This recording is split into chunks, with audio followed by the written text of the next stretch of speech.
bandits are in hot. Press fresh to engage.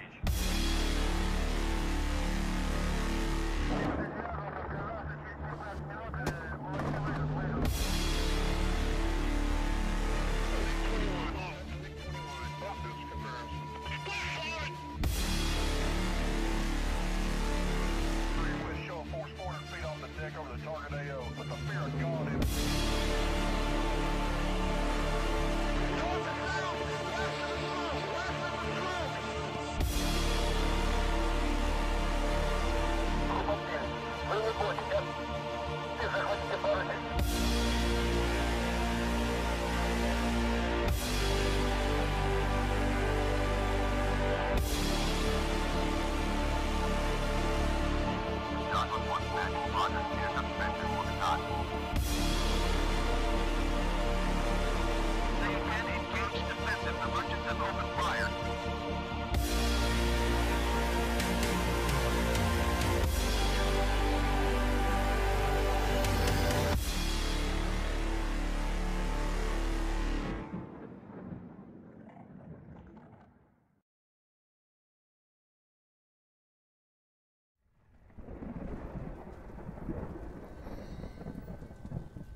Hello and welcome, ladies and gentlemen, to this great Cinco de Mayo. This is Moltar with my co-host Microvax. Hello, people. We're here for week 11, SATAL, Lock on Greece versus Chinese Festival. We're just getting the team started. They're loading into the server. We'll get this show on the road. Hopefully we don't encounter the same technical difficulties that we were last week. I don't think we will. Let me check my volumes here, make sure I'm going. Looks like I am. Mild optimism. Yeah, mild optimism indeed. Hopefully we can get everything working this time instead of having it the crap show we had last time. I was not enthused with what ended up happening. Yeah. I was like, yeah, gonna be away for 2 hours. 4 hours later.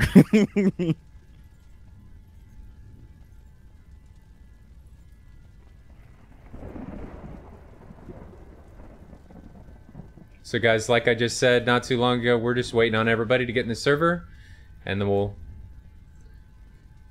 get this show on the road.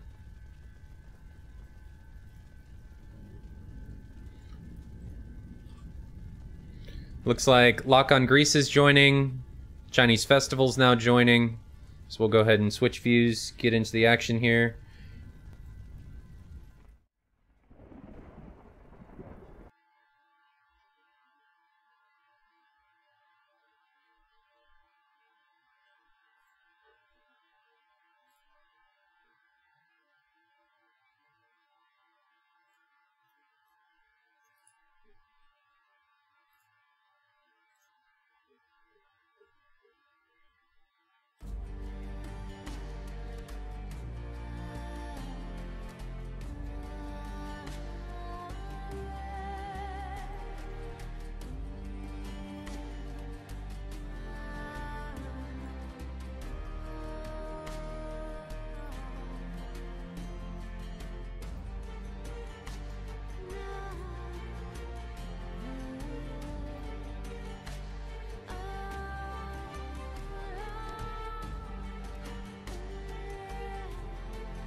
So, Micro, what do you think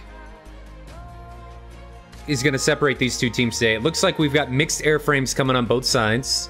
I've got 4 F-15s currently for Lock on Greece with a Singleton Su-27, a Su-27, a J-11, and 2 F-15s currently for Chinese Festival. Do we think there's going to be any defining factors today? I'm not sure yet, to be honest. Let me process for that for a second. Like, well, are you let me simplify the question here. Do we think that the R-77 will be a defining factor? We didn't really see it play a very big role last week. Do we think that the teams having more practice with it, granted it is normally on the MiGs, but do we think that the teams having more practice with it on the J-11A will make it more effective? Not sure, to be honest. As I said last week, I think it's like a missile that can be very well employed if you're like playing very aggressive. But since most teams don't do that in this setup, it's like it's a good last-ditch missile. But I don't think like for the more long drawn-out games, I don't think it has anything over the ER, to be honest. And I guess that's what we're seeing at the moment here, because we only see one J11A. Only thing I don't quite get... I guess the sound for the J11A is still broken as a reason to take the flanker if you don't want the R77s. Guess that makes sense. But yeah, GR seems to be 2 flankers and the rest is F-15s. And Chinese Festival so far only has 4 people in the server. But I could imagine they're basically the same, 4 F-15s and 2 flankers. Just changing some stuff on the scoreboard here right quick.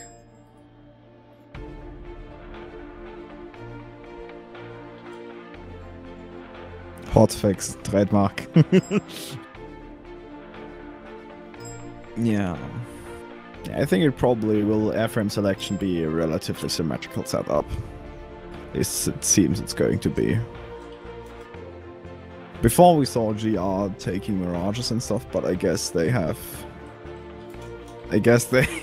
come to the conclusion that the F-15 is like a more potent option in the setup, so yeah. No more Mirage memes. I are sad.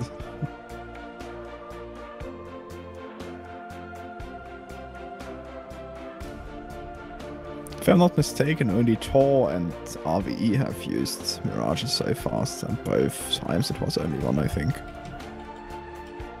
Can't remember anyone else using it. It might be that the Ravens used one, I'm not quite sure. Gotta remember Lock on Greece's logo. What does their logo look like? Gonna say Greek, but that's not going to. I got it. Looks like Iron Mike's here. Let me grab him real quick. User was moved to your channel. Iron Mike, welcome.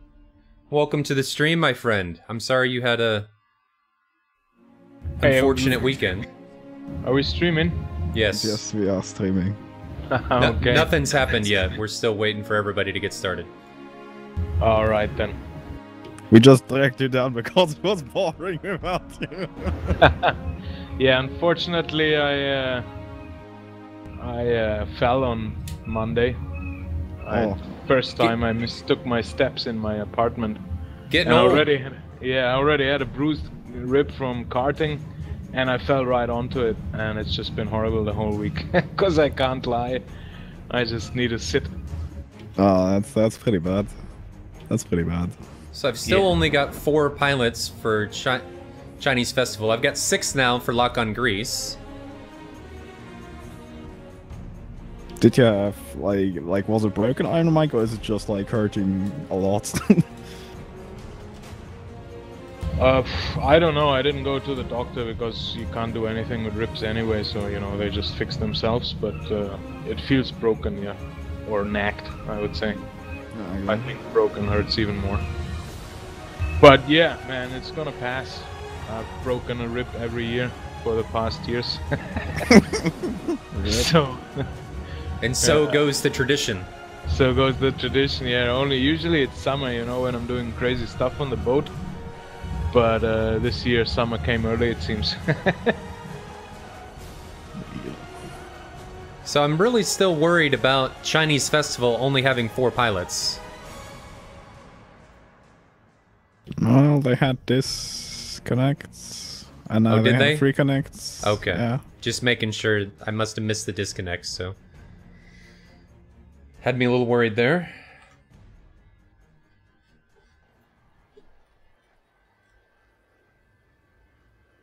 So don't we have that rule that if the other squadron waves it, it can go 4 versus 4? Or am I mistaken here?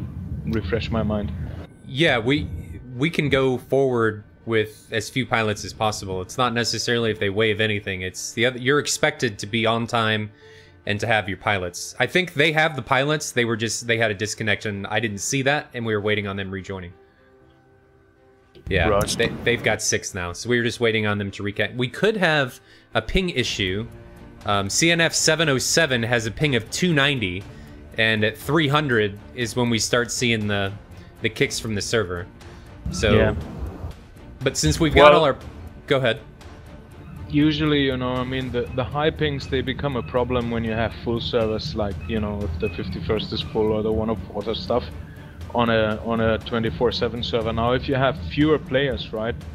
I've seen good results in some sessions where you had guys even with ping over 400 when we trained with the Indian squadron or something. It really didn't, you know, and especially since the SATAL mission are so well rounded for that purpose, that means there are not unnecessary ground units and trigger galore and stuff going on in the background, which in combination with a high ping then makes for a really bad result, right? So with 290 or 300 even, I think the guys will be fine, you know. The problem is that, of course, if he has an unstable connection, then he will get disconnects, which yeah, is unfortunate for that squadron.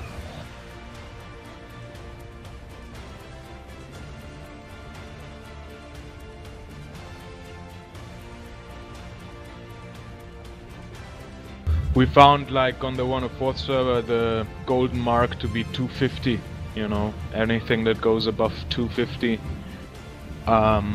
then becomes problematic. But unfortunately, you know, it excludes a lot of people who are far away. That's the problem, you know. It would be great to have like an Eastern Hemisphere server that runs full time and is loaded, you know. But we tried that with IPGC, we tried the Asian server, and these things just take time, you know. I mean, it takes time to develop an Asian community that equals the Western community at the moment. It's more scarce, so what you get is, yeah, you know, an empty server, and that does not encourage more people to get on either, so it takes a really, really long time to build. Well, ITGC's been doing a decent job with their server that they've launched. The Operation Cold Start, I think is what it's called. Yeah, and it's doing better now because it's not a copy-paste of our server. Because people were like, why should we fly on the Asian server if the other one is the same?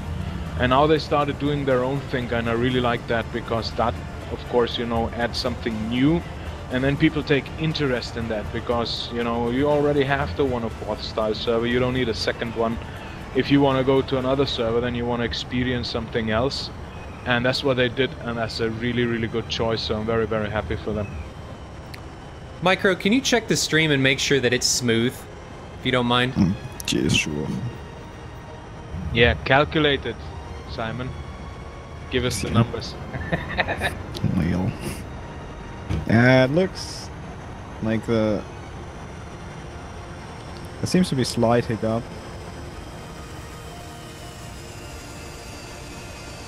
Slightly what? Like, basically, the flankers are jumping a little bit across their path they are traveling. So I would say... yeah, it's slightly unsmooth. my scientific analysis is slightly unsmooth. Did it smooth out when I minimized it and we're looking at him on the runway? Yeah, I'm painting the camera, so.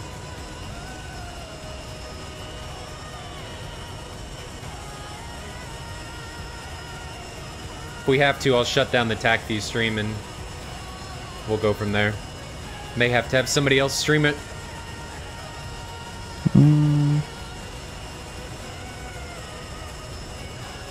Well, currently there isn't much movement, but like technically the stream that arrives isn't skipping frames. So I'm not dropping any frames. I don't know why it's not being smooth.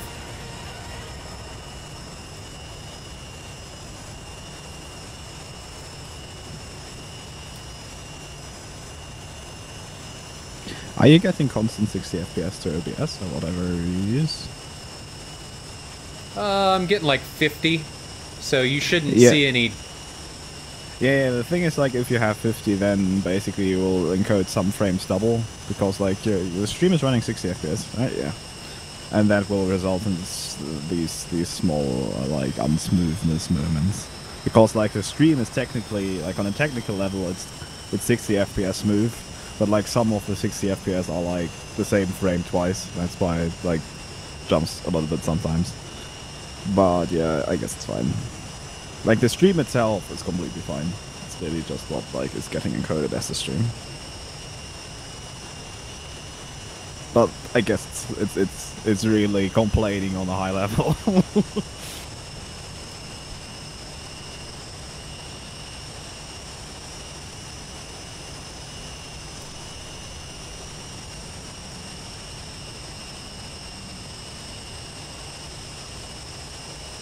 Let me change some stuff. We're just waiting on Chinese Festival to get going. Lock on Greece is on the runway.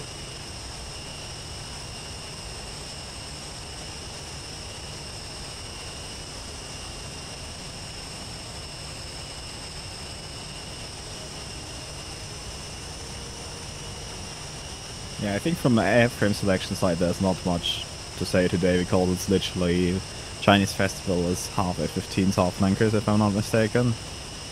Yeah, and Lock on Greece is like exchanged one flanker for an F-15 basically. They have 4 F-15s and 2 flankers, so very symmetrical setup. Let's talk about who we've got flying for both teams. So we've got Geo, Saf, Spooky, Panther, Officer, and Marine for Lock on Greece. 815-801, 707, 505, 405, and 101 for Chinese Festival. I love their names. They're easy to say. I don't have to worry about mispronouncing anything. We've got 2 flankers for Lock on Greece and 4 F-15s. And then 1 flanker and 2 J-11s and 3 F-15s for Chinese Festival. In the fall, it's lead speak and we're pronouncing their names all wrong. Probably. So after takeoff, we'll check to see what the J-11s are carrying. They could be taking R-77s. They could be taking ERs. Not sure. You know, I've heard from some people that the J-11 actually has slightly better performance than the Su-27 does. Supposedly. They don't know if it's a placebo effect or if it's something they've noticed.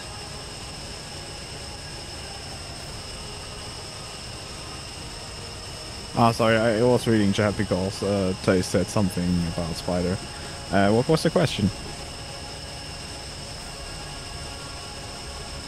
The question was, do you think... We'll have to see what the J-11s are carrying. If they're carrying R-77s, ERs, or a combination of the two. Yeah, I see 2 ERs, 2 ETs, 2 R-77s, which I've on the one J-11 and on the second J-11. It's probably the same. Yep. 2 ERs, 2 ETs, 2 R-77s, 4 R-73s, which I think is the most sensible loadout, really. Gives you the option of the R-77. Yeah. One thing I'm not sure... I don't know, I'm not sure if I like the R-77s on the nacelle hardpoints. While you're checking, Micro, can you make sure that none of the J-11s are carrying more than 4 77s? Yeah, sure. You can check. I think did GR have a 70? No, J-11? No, they just have 27s. Yeah, the 2 J-11s of Chinese Festival just have 2 R-77s loaded. Good. Just waiting on CNF. I'm not sure what they're doing. They're just taxing. Like one J-11 is currently taxing at what looks like unsafe speeds of 42 knots, instantly banned by the acrobatic servers. Yeah, where you can't even J-turn your Vigan on the runway. Like, it's so sad. So sad. I cry every time.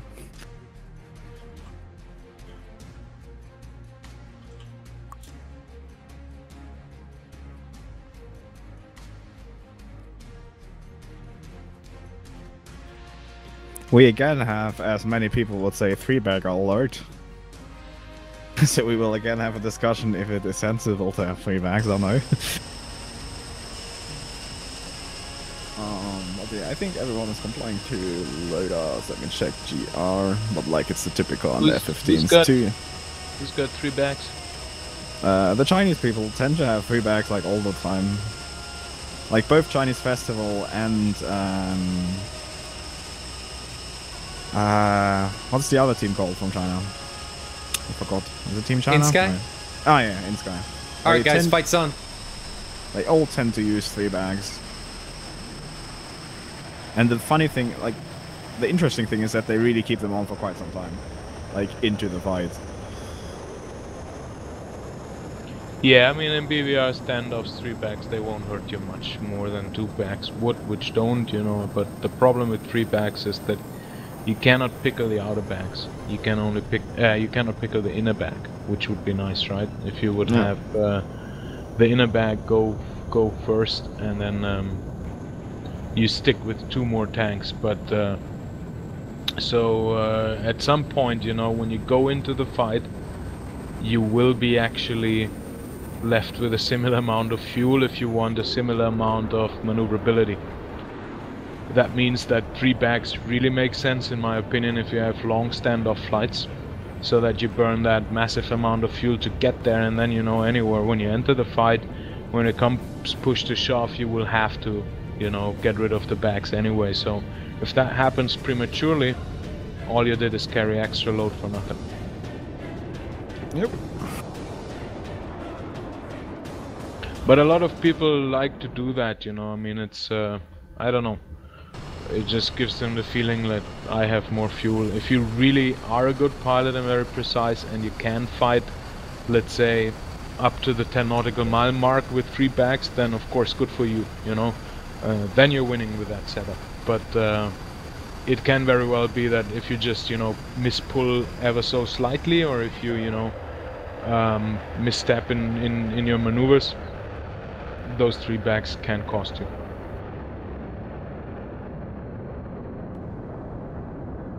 Just waiting on Chinese Festival to get their last 3 guys off the ground. They've just taken off, so now we've got all 6 players in the air. Interesting thing is that GR is making, like, it seems like 1-2 ship of Panther and South, or however it's pronounced, go for, it's the 2 flankers. They seem to go straight, while Spooky and Marine are taking currently a lateral offset to the main engagement axis to the northeast, while Officer and Geo are actually completely traveling east at the moment, south of the airport they took off from, like 5 miles. That's like putting some very big, like it's already nearly 20 miles of separation between like the front and back 2 ships, while I'm not quite sure what Marine and Spooky are doing. It seems they're doing, could be that they are slotting. No, I'm quite not. I'm really not sure what they're doing here. Like they're producing some very big spread, like right off the bat. Chinese Festival also has some separation, but that's only 10 miles, and with GR we are already at like 20. Yeah. Could be Marine and Spooky are going to slot in again 20 miles separated behind Officer and Geo, or some separation behind them. But I'm not sure. Like having only 2 ships is, if you don't have them relatively close together, at least in my opinion, pretty dangerous, because like locally you have like very strong numbers disadvantage. Guess so let's see what happens. Looking at these guys, there's massive separation between these flights, 40 kilometers. Chinese Festival is a little more compact at 20 kilometers between the flights. They've got 2-3 ships.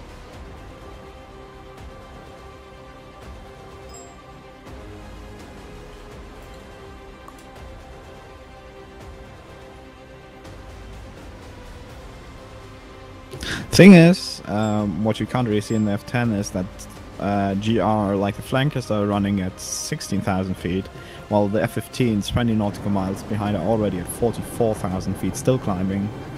So it could very well be that they try to basically... Could be going for some altitude separation here. Yeah, exactly. That they try to basically drag the first guys low and then basically just have the F-15s hammer from high up. That could work relatively well, although they have like GCI. We have like an AWACS, which like is flying directly over the sea. So there should be no line of sight issues, and they have like J-11s in the back on Chinese Festival with data links. So yeah, I don't know. It's hard to really drum people if they have data link and GCI. It's like, yeah, especially with altitude only.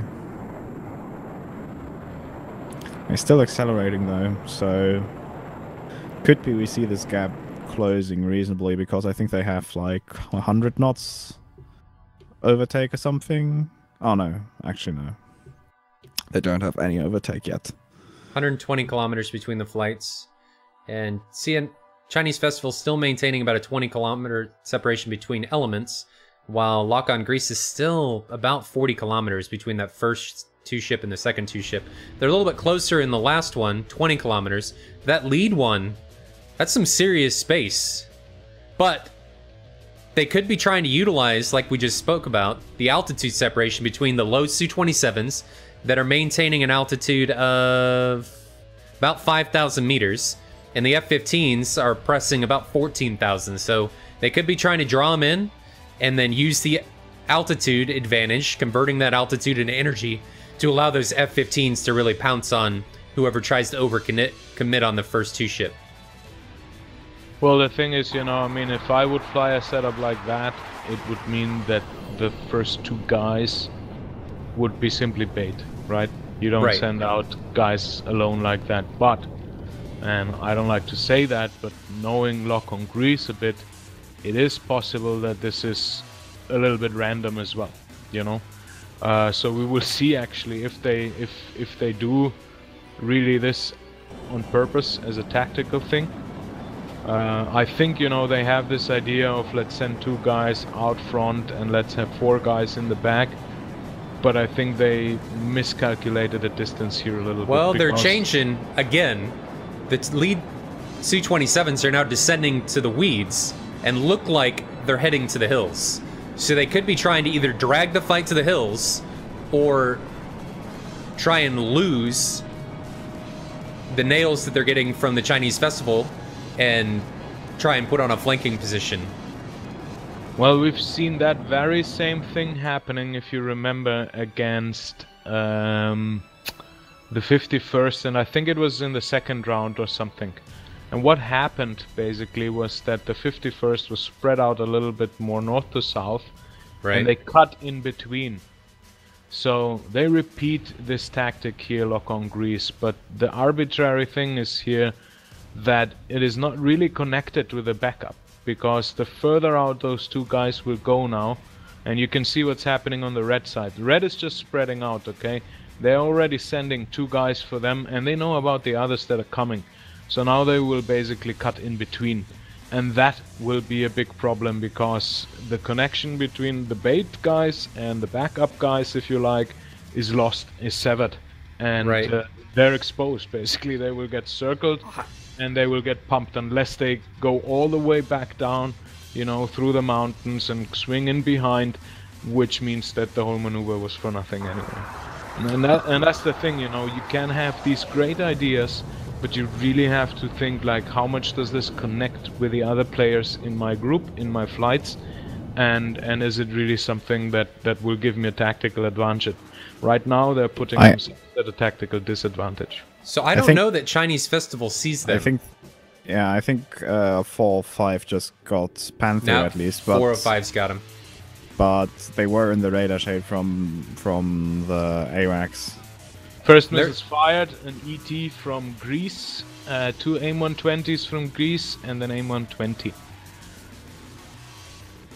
All those missiles should be completely out of energy by the time they reach their targets. 405 is already on the defensive. Panther is also dragging that missile back to the east. And looks like SAF is now entering the engagement, firing what I thought was an ER, but that could have gone into the ground. So both the Lock-on Greece guys are now extending. 405 is extending as well. And we have 505 entering the fight from the west, firing an ER on what looks to be SAF. So In the south, we have close engagement, 8 miles, 815 versus Spooky and Marine. 815 is pretty much singled out.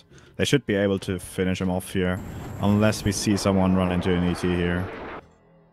And now what you see, if you would pause the screen now and look how the aircraft are separated, you see that what I mean by arbitrary, right? I mean the tactic they came in And front, Spooky got hit by an ET.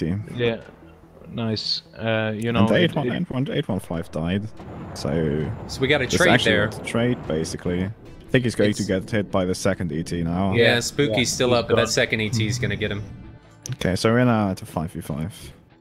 So we've These got... officers pretty singled out. Like on Greece is very spread out. So we've got 2 lead 2 ships and a singleton in the back. The right 2 ships engaging 505 and the south 2 ships engaging 101, 801, and 707. And I'd Marine, like to see Officer come up and support the western 2 ship. We'll have to see if he's able to do that. ER's at a 801 and a 120 at a 101, both on Marine. Marine could be in trouble here. The first ER looks like it's trashed, and that 120B looks like it's trashed as well. So it looks like he gets away from that. Both him and Geo are extending, and I would hope that they're going to extend back into Officer, but it looks like they're taking a direct south approach. that last DR could still reach him maybe if he makes the wrong move. No, it's the out thing of is, Officer might get a pretty good flank here, actually, on 801 and the 101. In the north, it's still a 2v2. Actually, 405 might run into an ET. I'm not sure about that state on the ET. I think that ET's no. trashed. Yeah, didn't have the energy. It was Yeah. tracking, but didn't have the energy. So we've got Officer pressing on what I thought was 101, and he looks like he is on 101. He doesn't see 801 out of the east. I'd like to see Marine and Geo recommit here to support Officer so he doesn't get in too deep. Officer's going to be going head-to-head against 707. He's got an ET launched at him. Does he see it? It's from 24 kilometers. It doesn't look like he sees this coming. He's tunnel visioned on 101. Is he going to eat that? Still pressing. There goes another 120 out of Officer. It's actually That ET is going to be gone. dangerous, and he does get hit. That 120 may take down 801 here. It's still got good track. Still tracking. And splash. Yeah, So it's they actually a trade. They traded an AIM-9 versus the ET. Panther might get hit here by an ET, though. Well, No, he got lucky. And he dropped, actually, flares, so I guess that worked. We've got Alright, a here's the 77 coming out 77. of 707 on Marine. Are we going to see it be effective? It was a long fox for a 77. Over 14 kilometers. It's trash. It's not trash. tracking. In the north, we might actually see a merge. We have 505, 4 miles on the 6 of Panther. Now it looks like Panther's now extending. He may recommit, but both him and Saf are extending from 505. Problem 405 is still Panther has extending to the get west. And Panther, 505 looks like he just crashed. I guess that happens. Yes, he Problem crashed. is Panther here is really getting flanked from the south, but Geo and Marine should now be free to press there. So we actually have now a 3v4, but Panther is really getting in a really toasty position here. Yeah, that's what should have happened from the get-go. You know, the R-73s, I think they're a bit long. But that's what China should have done in the beginning. When they saw the two guys separate, I think they lost them, you know. And they should have gone after them. They would have stayed in the group. They wouldn't have got separated in the down south and overrun by the other guys who suddenly were more than on the southern corner. And they Yeah, could have, Geo- you know, swept off the guys in the north. Geo are but, gonna yeah. lose the edge here. Marine got Alright. that's really Yeah, unfortunate. that's him. Yeah, but Well- not Zaf and Geo are like so far away from the fight, like it's not really. And Marine's still up. He may trade here. He got a 120 Yeah, off, and it looks like it's I don't tracking. want- And it did hit him. But did it take him down? Yeah, both engines are toast. Wow. So some interesting trades going on here. I think people are getting in overextended positions, getting hit, and then the missiles are still coming off the rails and being able to trade. So Lock on Greece did have an initial advantage, but they're down to a 2v3 now. 120B is being fired at Saf. Looks like he 4-5 is takes him down, but the 120B another takes him trade. from the grave. So down to a 8-0. 1v2. 801 is kind of though like. I don't know if Gio really knows what he's doing there, though. You know, I think he looks a little bit lost in the south. He was disconnected from the fight the entire time. He did not run. Maybe they did that on purpose, like, you know, designated survivor or something. But yeah, he's in trouble now because he's up against 2 and all they need to do is chase him down. To be honest, he's not that bad off because 707 only has an ER left, a single ER and 2 R73s. 801 is heavily damaged. And he's got a single 73. Had a single 73 left. So he should be, to be honest, he should be able to, like, win this. Like, as I said, 1 ER is not exactly like 1 ER versus 3 AMRAAMs. I don't know. That should be doable. And 801 really isn't a big concern. I think his engines are toast. Yeah, he's stalling. He's going down. He has no engine power. He's gonna to glide in the ground. So it's basically a 1v1 with 2 73s and an ER versus 4 AMRAAMs and 2 M9s. And I think Geo has a massive energy advantage here. Yeah, he's got good altitude, so yeah, he's got lucky there that the guys, yeah, so 801 is now gone. Unless he makes a mistake and gets shot at from below. And there goes the ER. Geo's in a world of hurt here. And you see that he's not engaging yet, that's a huge mistake. That's a huge mistake. He may not even know that this ER is coming. Yeah. Boom. What? Okay. Yeah. Rip. So I think what ended up happening there was that ER was launched from his SPO's blind spot. When 707 engaged that fight, he was so far below where Geo was that the missile essentially just came up right underneath where Geo was. I don't even know that he got a warning in that particular scenario. So in this fight, we do see CNF coming out on top. There were a lot of interesting trades.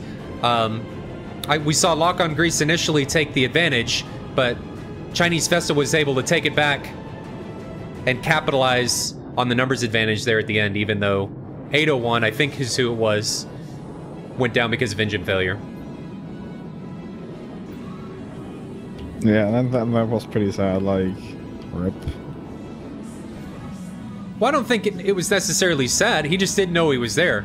And I haven't seen Geo in an engagement before, so this could be his first foray into a competitive environment. This is always harsh to say, okay, but in my opinion, he was lost, and the Greeks were throughout the engagement lost. You know, that tactical separation, and I'm not saying that to push the finger on them, okay? I mean, they're a great squadron, and I love the guys. But we still want the community to notice a difference, right, in tactical decision making, and also, like, in the, as I said, the connectivity of your tactical decision making, because things get arbitrary very quickly when you are in such furballs and when you get overwhelmed with that, and that's totally natural. That's normal for most of the people who fly. But when you see stuff like that, it simply means he's lost.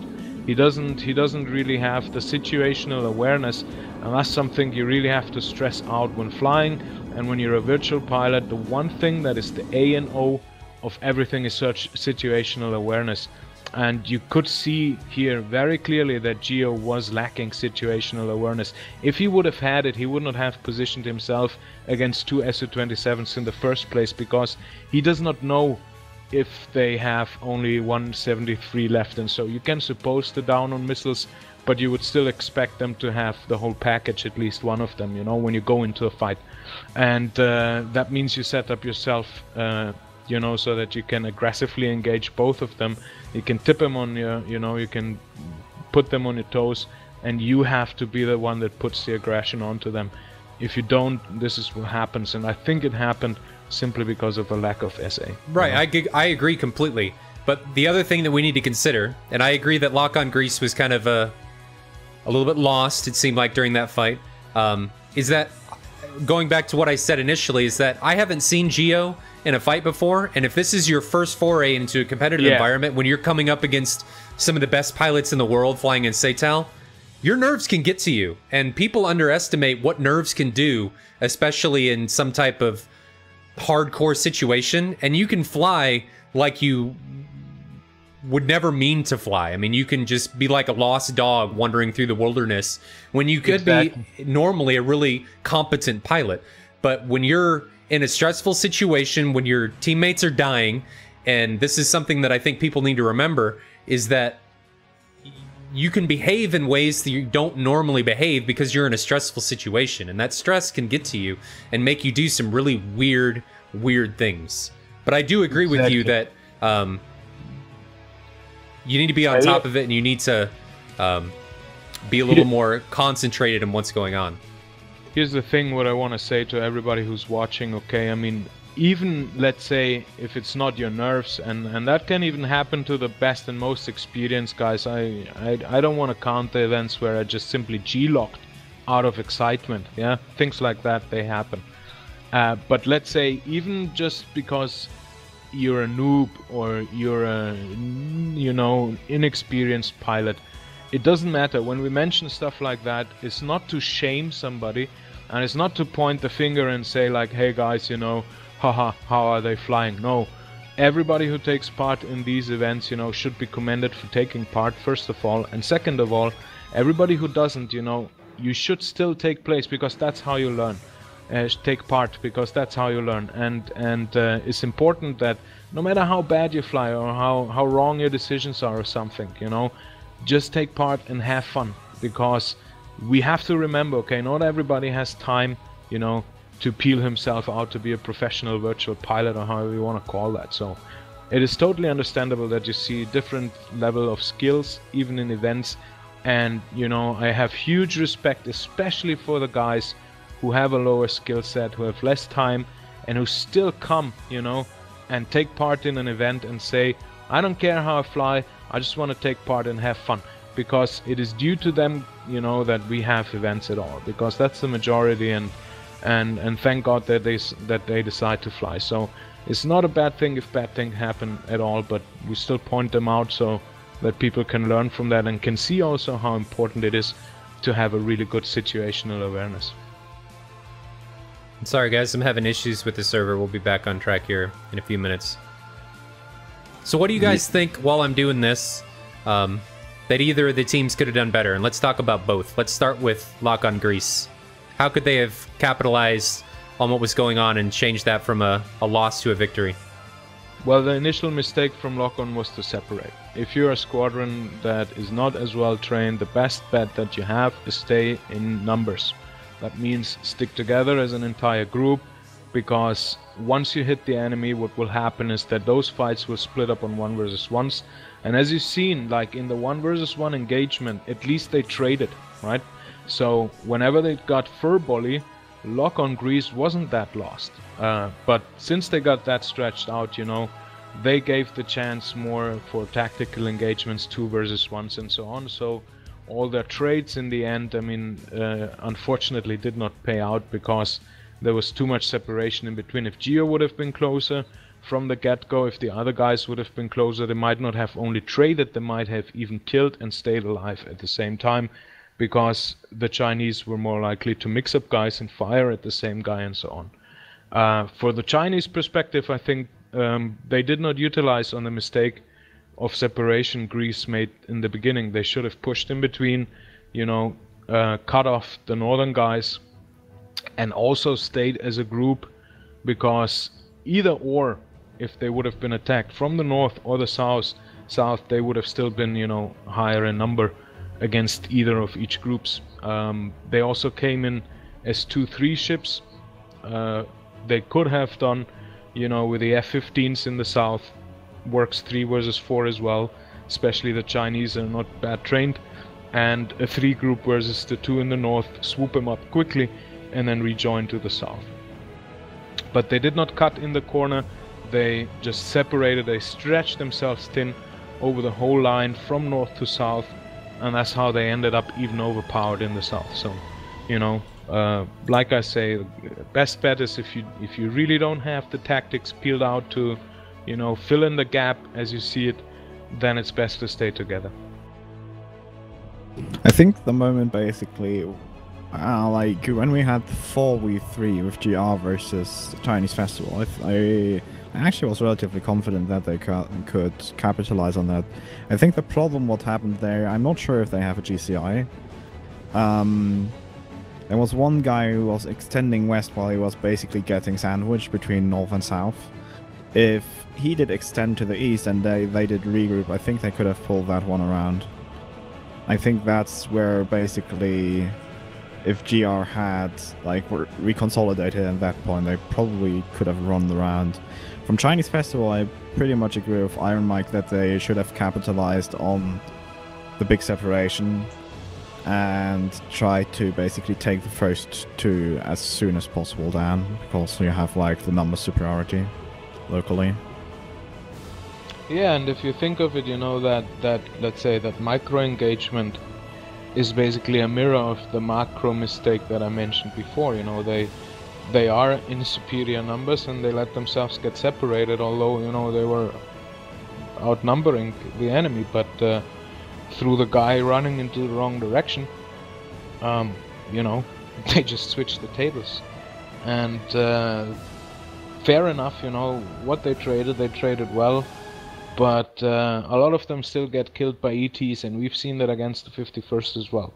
There were so many flights, you know, there was this one ET from, I don't remember who, but it was flying for ages, and there was a single Greek guy, you know, who was just burning towards the enemy, and basically burned into a ET that was more or less parked into the sky. So these things still happen, you know, and it's very important that if you fly against SE-27s, you make those preventive ET evasive maneuvers, whether there is an ET or not, because you cannot know for sure, and you just have to expect it, that it is. Another thing to consider here is that the ETs are not difficult to spot if you're looking outside of your cockpit. I mean, you can see that smoke trail get launched, and it's not, especially in 2.5, it's easy to see against the sky when you're inside 30 kilometers. So as long as you're not heads down and the pilot, the launching guy, is either above you or co-altitude with you, they're not difficult to spot. But Iron Mike is right that it's very important, and this is for everybody that doesn't fly in a competitive environment or anything like that. It's really important to make sure that you are always proactively flaring when you think something like an ET is going to be coming at you, just in case you don't have the situational awareness at that given moment to be able to see it. The same goes flying against F-15s, you know, you just know he has the ability of the silent TWS shot. So you have to set yourself up accordingly that, you know, you expect it to come, that you do not get surprised by that last second beep beep beep from the missile warning and then hit, and then like, how did this happen, you know? That's what you see so often. It's like, how did you have, when did you fire, you know? But yeah, it was a silent TWS shot, and it went pitbull late enough for you not to be able to react anymore. So, you know, that's why you have maneuvers like cranking, for example, which cranking sets you up for an offensive maneuver that includes the defensive setup. So, you know, you fire your missile and you can depart into the defense immediately because you're already set up like that. That includes your energy level, right? You have to have enough speed so you can pull into a split S. You have to have enough altitude and so on. So, you know, you have to think both the defensive that is connected to the offensive maneuver that you're doing. When you do that, most of the time you will survive, you know, but when you forget that, and that includes burning straight towards the enemy, then, you know, you're in big trouble because you forget about the obvious. There's a missile coming your way. So did we ever talk about what we thought CNF, or Chinese Vessel, could have done better? Yeah. During that last round? Yeah. Okay. We said they should have, you know, gotten into the gap, stayed together, finished off the two guys in the north, and then just continue 6 versus 2. So basically a southern flank of the bubble, if they would have went for the northern guys, should have just been there to keep off the southern guys while they finish off the northern guys, and then recommit all on them, you know.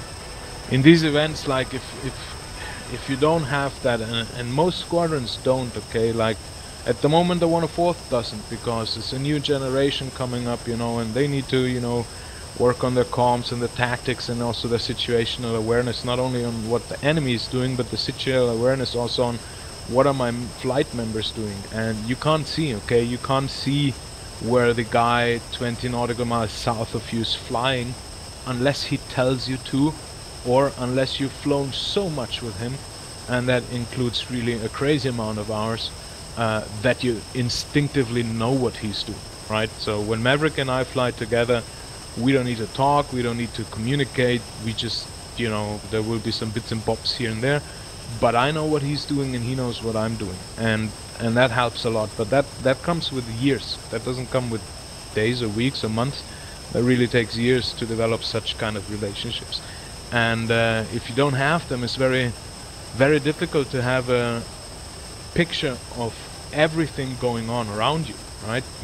You cannot guess whether they're 10 or 20 nautical miles south of you. You have to ask them. And so tactics work with good comms, and good comms need a lot of training too. And then you need a decision maker. Then you need somebody who's a good leader, who's a natural leader, and who knows how to command basically his squad members while fighting himself. So that's very difficult, you know, and there are a couple of guys in the community like that, but there are not many. So there's so many things that come together, you know, that you have to be on top. So if you're not, you know, the best bet that you have is stick together, stay in numbers, you know. The 51st has shown us some beautiful flying during SATAL, you know. I'm very, very proud to see how the 51st has re-emerged out of the little down they had before, you know.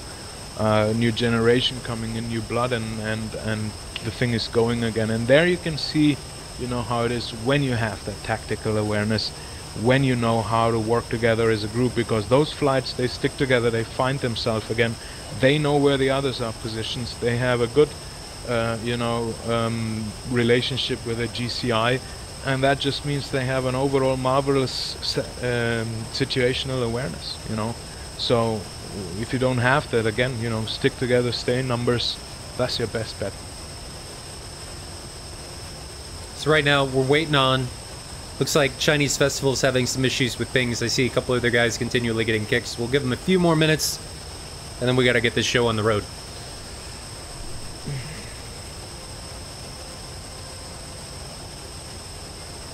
So during that last match, we didn't really see the R-77 play any type of pivotal role in any of those engagements. Well, there was this shot, you know, where you could say, like, it might have been an aggressive shot, but it served as a very good defense. That was that one AIM-77 that we noticed got trashed.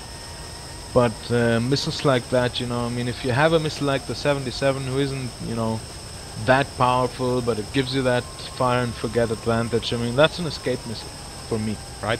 If I would have 77s, I would use them to escape. So a guy's pressing on me, I know I'm in a disadvantage. Let's say he's high, he's coming down fast, you know. I park that missile for him, I turn around and haul ass out of there, and if I'm lucky, he'll run into it. Yeah.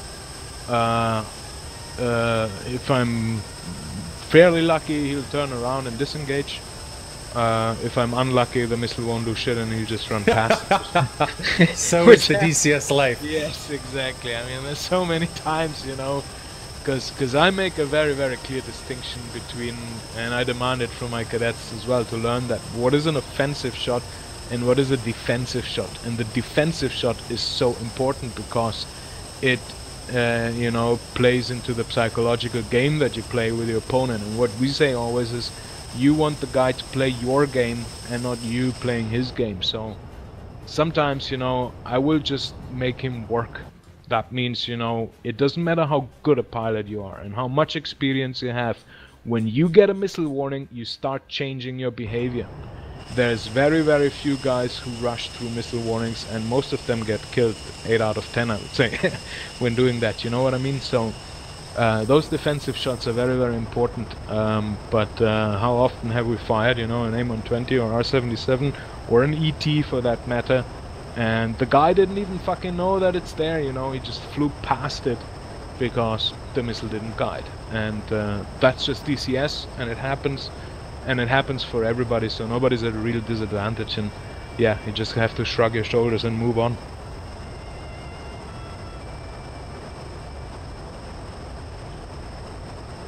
Still waiting on the CNF, guys.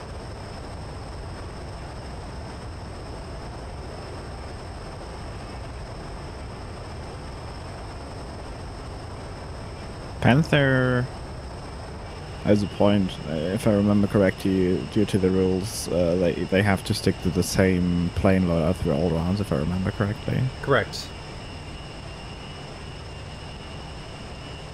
What you load into during the first round is what you have to stick with, even if you change pilots. So if you sub, they have to take the plane that you were flying.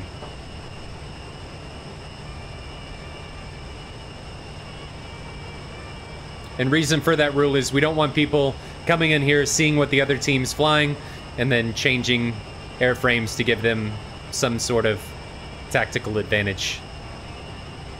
Yeah. Not saying that there would be one, but we just don't want to play that game. You know, I think when we do something like that in the future again, it would be nice to kind of assign assets to teams, you know? And say, like, you get, like, that many F-15s, that many Su-27s, that many Mirages, you know? Use as you please, right? But once it's shot down, that gets stricken off your list, you know? So, then maybe, yeah, you want to change, feel free, you know? But if you lose those 5 F-15s, they're gone. You cannot reutilize them in the next event. That, I think, would be also kind of a interesting setup, because people would fly much more careful, and of course you give them not enough to survive when losing all on them, you know, so you can run out early if you don't take care. That would change the flying a little bit in terms of people would be much more aware that it's not only your life, but it's a very expensive piece of equipment that you can lose.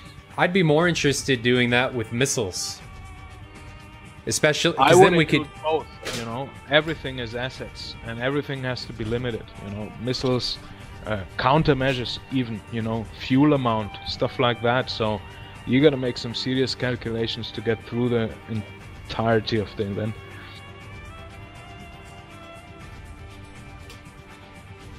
Bags, for example, you just drop your bags, you run out of bags, you know. It's better to bring them back home again and stuff like that. Then you will see the difference between somebody flying with 2 bags who can make it through the fight easily, and somebody with 3 bags who will have to drop at least 1 to survive the close range engagements. Well, and I think it's also going to bring back the semi-actives.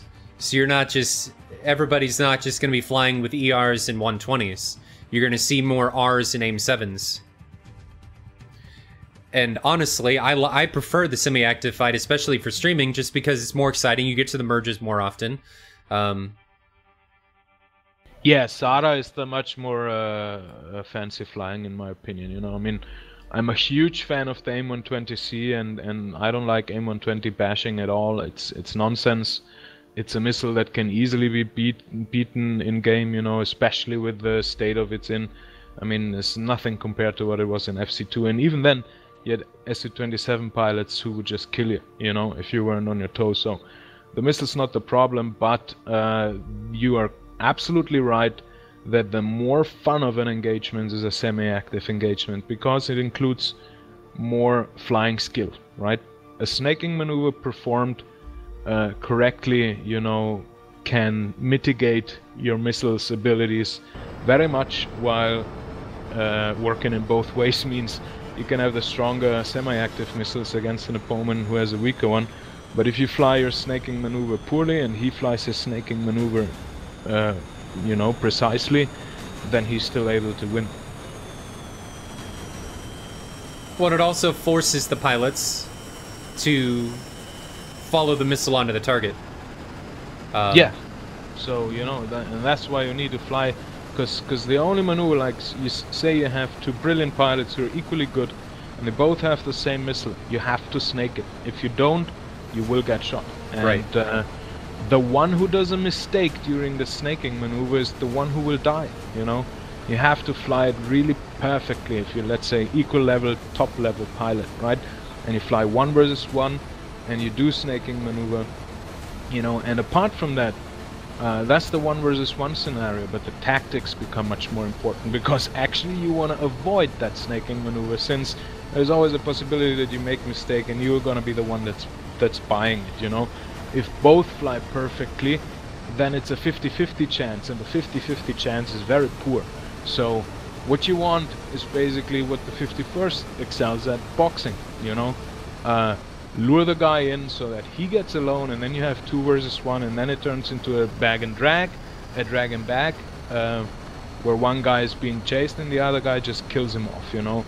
And that's where it forces you to fly much more together than when you fly with fire and forget missiles.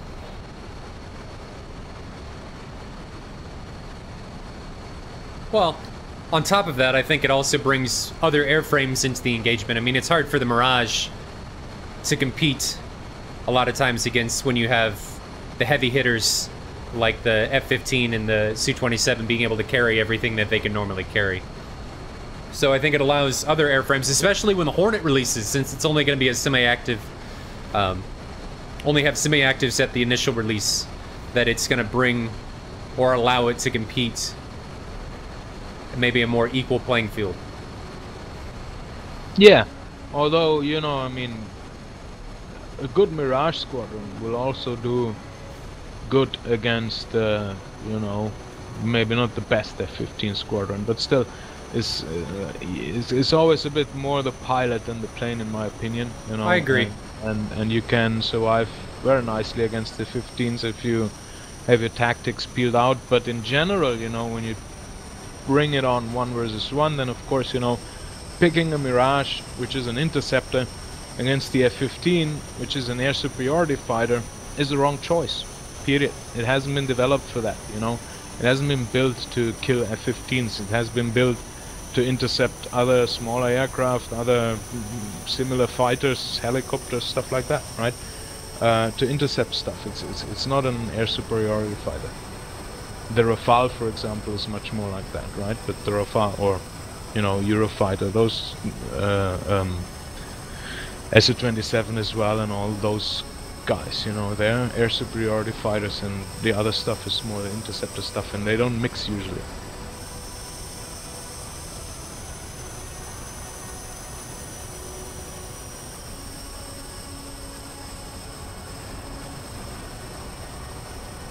The problem with the Mirage at the moment is especially like the damage model issues, because like the 530 and Magic have slightly longer proximity fuses, which is actually like the correct thing, but like with the current damage model issues, they are like close to, yeah.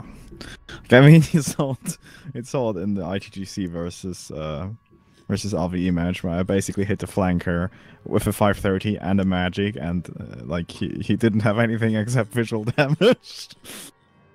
Yeah, but it works the other way around as well, you know. I mean, you need two missiles to kill a Mirage. I've seen it often, you know. You hit a Mirage, it keeps flying on. It might have damage, it might have this and that, you know, but the dude's not dead, and he can make it back, you know. The thing is, but you have... sorry, I'll just finish quickly. You have a general damage model thing at the moment. If you notice the F-15, I took a lot of M9s that made a loud boom, and it showed visual damage, you know, on my wings or rudder or whatever, but no damage whatsoever inside, you know. So very, very often I got lucky by, you know, taking an M9 to my ass and nothing happens. Yeah, exactly. That's basically the issue at the moment. I think it's actually like a change for the better that like M9s don't rip off like entire wings, because that's a little bit ridiculous. But the problem really is like, as soon as you get hit by anything which is like relying on fragmentation damage, like your engine will most likely have some issues, your hydraulic systems, and especially stuff like radar and RWR will like go to shit first. I mean, how much kilogram warhead is an M9? M9 is, if I remember correctly, 9 kilograms. So 9 kilogram of explosives, hell yeah, that can take off a wing. That's still a large that's not explosive. warhead. That's not explosive only. The explosive will be like maybe like. Say if you have 1 kilogram explosives and you place it at the right spot at the wing, it's gonna fall off, or at least, you know, and then you get the loads of the wind and the G's and so on. So I think, you know, it's not entirely, and depending on the aircraft, okay. I mean, if you hit like an IL-76's wing, it's gonna be different than an F5's wing or something, you know. But I think, you know, it's not unlikely that an M9 could rip off a wing if it hits at the right part, you know. But in any case, you know, if even 1 kilogram of explosive goes off 1 meter next to your fighter, you have a huge problem. Yeah, one meter is like pretty close, but the thing is really, like aim 9s don't even they don't even intend, to be honest, to hit directly. Like that's why they have the proximity fuses. Yeah. Proximity fuses looking out to the side. The thing basically wants to detonate when it's like right next to you, and basically frag you from the side. And yeah, I think we could see like in the long run a change for the better, but at the moment, especially the missiles with longer proximity fuses, just like, yeah, it's like, yeah. The thing is, like, statistically, like, the F-15 is at the moment with the current issues able to take like a 530 in 80% of the cases, the flanker like in 45, and the Mirage in like 18 to 20. That's basically how it is at the moment, which has nothing to do with the planes, more like with the general issues at the moment. But I think also, you know, the damage model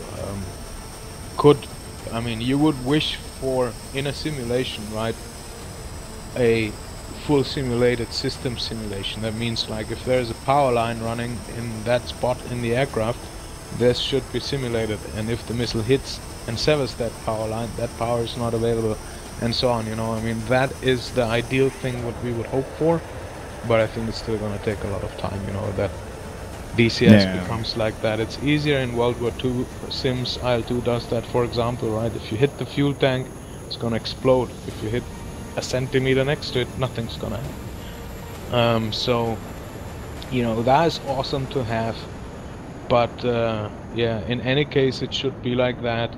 If you get hit by a missile, and it doesn't matter what missile, right? Even an R-60, you should be forced to at least RTB, you know, out of the fight, no question. I mean, and that's not gonna happen with any fighter in the world, that it gets hit by a missile, and the smallest missile even. I mean, how many helicopters got lost in real life due to small arms fire? That is AK-47s spraying blindly from the ground, you know, hitting some parts of the engine, that's it, you know, it's gone. And even with all the redundancy systems and so on, so, you know, I mean, you get hit by an M9, you should be really in big trouble. Yeah.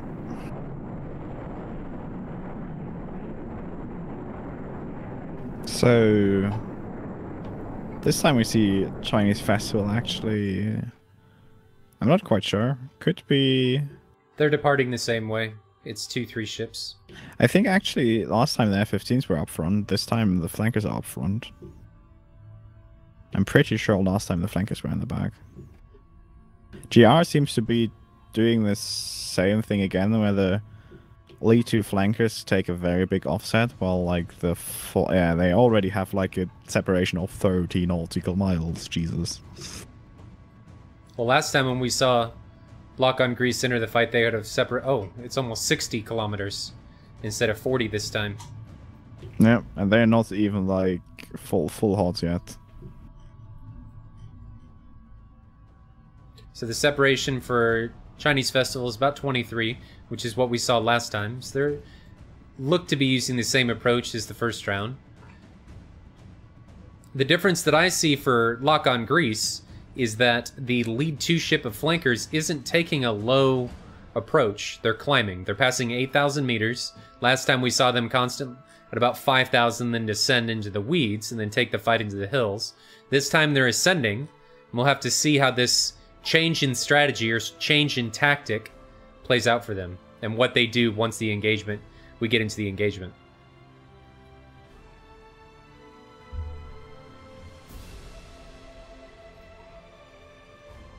Chinese Festival is already passing 10,000 meters. The lead 2 ship for Lock on Greece is passing 9, while the trailers are already at Angels 13.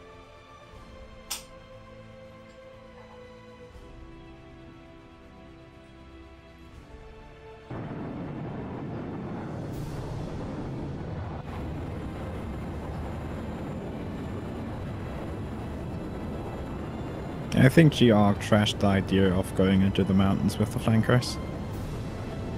They're taking offset towards feedward actually, while staying high. In Chinese Festival, their lead 2 ship's actually breaking apart. So the trailer for that 2 ship looks to be descending quite a bit.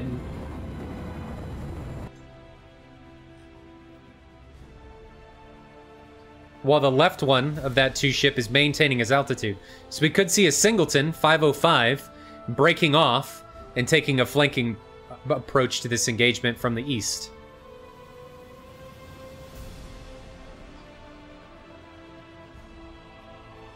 Separation for the 2 teams is now 135 kilometers. And between the elements for lock-on Greece, we're still at about 70 kilometers, while Chinese Festival is maintaining 20. I think I could see 505 actually. Yeah, he's hitting the deck pretty hard. While 801 and 707 are staying high. I think 505 is going to hit the mountains. No, he's coming back in. Oh, Staying in the flatland. Rip. But there is a significant amount of altitude separation between the two. So 801 is maintaining around 11. 505 is still descending, passing 2.5. They're back into a spread formation. They've got a 9-kilometer spread, both maintaining a heading of around 290. So they're going to engage this front 2 ship together, but with altitude separation. They're not going to try and take him to the hills. They're just going to take him in. And we're seeing now lock-on Greece heading northeast. They may have realized that they're too separated from their trailing 4 ship. They're also dropping altitude rapidly. Like they're really diving. Basically, they're trashing all the altitude, pretty much. So they could be taking the same approach that they did last round. Fake that feet wet, high approach, and then dump altitude and head to the hills. But if they do maintain this, they could have a nasty surprise in 505 being lower and being able to possibly track them in EO. Yeah, they're hitting the mountains again. And actually this time they have pretty much a better chance at getting into radar shade, I think. Well, 505 may already see him, and 505 is at Cherub's 2. So him being that low, he's going to have much better luck with his Erst. Because if you look at the Su-27 and the J-11, the Erst is on the nose, so it has a really difficult time looking down. Because it can't, because it looks into the nose. So when you're low, it's able to look up and have much better ability to pick up targets. So him being low could provide a pretty massive advantage to be able to pick up that 2 ship that ditched and headed into the hills. The question is really, do they go low enough to break line of sight? And they do. They are currently. So if they stick low enough in the valleys, they could actually lose, like basically Chinese Festival. Which might actually be, like, it might be a good thing. Like, they basically can go out with basically 2 advantages. Either Chinese Festival, what we currently see, semi-commits on them and basically opens a flank for the main 4 ship. Or they actually ignore them, which would be, like, equally bad, and basically open full flank from them. What it doesn't look like they're ignoring him. It looks like 801 sees them and is now nose hot in their direction of heading 320. Has China lost? Yeah, they have lost one due to disconnect. So we're down to a 5v6. Yep. Seems they're sending 2 to the north. And in the south we have 505, 707, and 101 reconsolidating. Long ER coming from 801. Looks like it's on Saf as he's defensive, breaking off to the north. Panther looks to be following him, which I think is good, so they stay together. 120B's coming out of Marine. I think that's who launched that onto 801. 801's going to see that here pretty soon, and he's going to split S, I would hope, and extend back to his friendlies. ET coming out of 707. Not sure who that's on. Probably on Marine. Yeah. No, that was a lost lock. It's just going straight. Spooky is in trouble though. Spooky was the target, yeah. He's flaring though, so... He's not engaged. Yeah, that ET... That missile should be trashed. Yeah, those are all defensive shots there. Willingly or not. But, Marine might be... Marine got hit. Got hit. That was a long ET that took Marine down. See, that's what I meant before, you know, again, this wasn't even meant for him. It was just running out of energy, and Marine just ran into it. So we're down to a 5v5 now. Chinese Festival is able to even the tables here.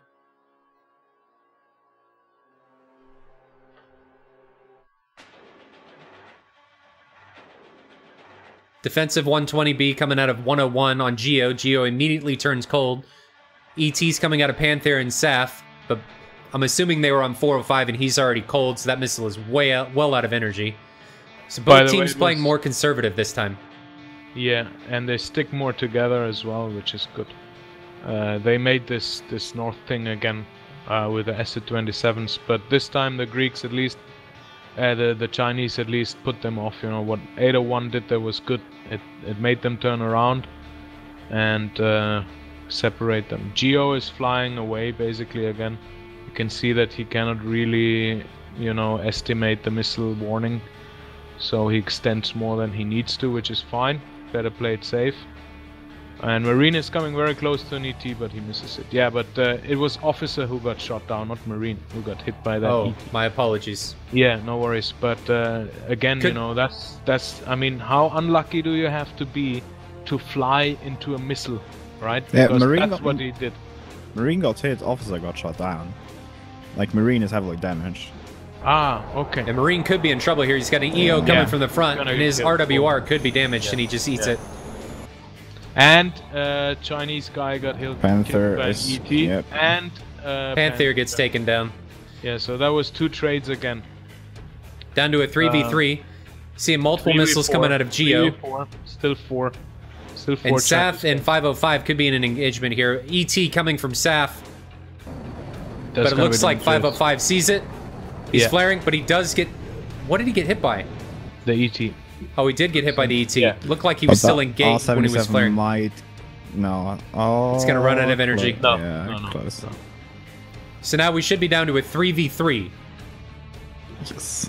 I'd like to see Lock on Greece in this scenario regroup, reformulate their strategy, and then press instead of staying so separated. They're still separated by 10 to 15 kilometers, Spooky being the center. And Geo is much more active this time, so you can be very proud of Geo. He went into the fight, and those A120s that are still basically troubling 801 there for way too long, by the way, those were his. So he did a good job there. He bought them time to regroup.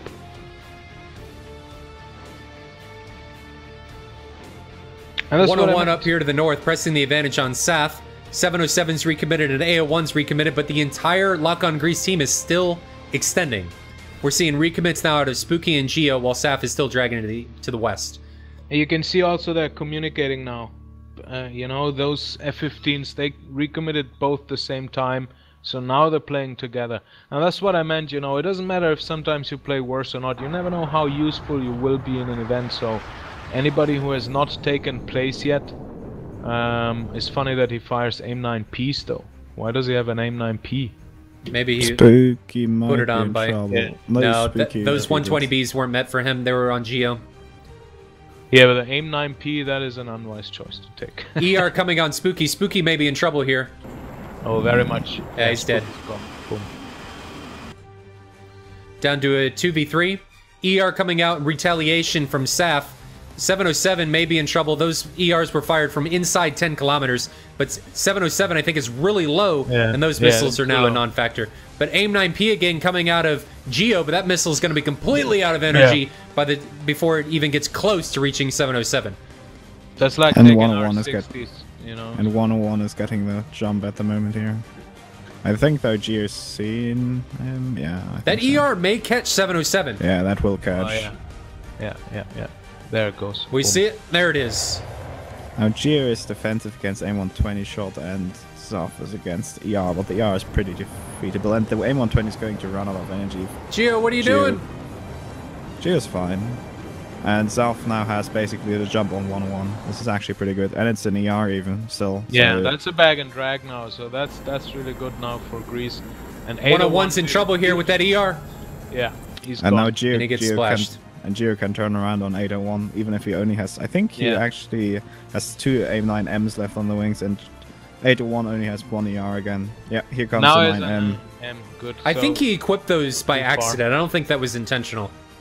Yeah, also those M9s are fired, I mean, way too far, especially on a cold bandit. But 801 made the same mistake this time that Geo did the last time. You know, he lost his situational awareness and he was pooling around there in the south, feet wet, you know. While if he would have recommitted and rejoined the other guys, they could have taken it, you know. I mean, they just could have snapped it away from Greece, but now he's in big trouble. And I dare you, it's gonna be Taft that's gonna finish him off. Geo is guns only, Taf has 2 R73s, and exactly 801 has 2 73s and ER and jammers. Paperweights, OP. 801 may be bringing the fight here to Geo. We see him thinking about recommitting feet wet. Thing is, like, Geo's doing the good thing. He's like pushing maximum velocity, just pushing there to buy Zaf some time to get closer in the worst case. There comes the 73. Flare! Oh, no. I didn't see any flares coming from Geo. You don't push like that when you have guns only on a guy who has supposedly still missiles left, you know, unless you can really, you know, jump him from so close that you end up guns only, dogfight, fine, you know. But Saf may have him in Erst. I don't know that 801 knows he's there.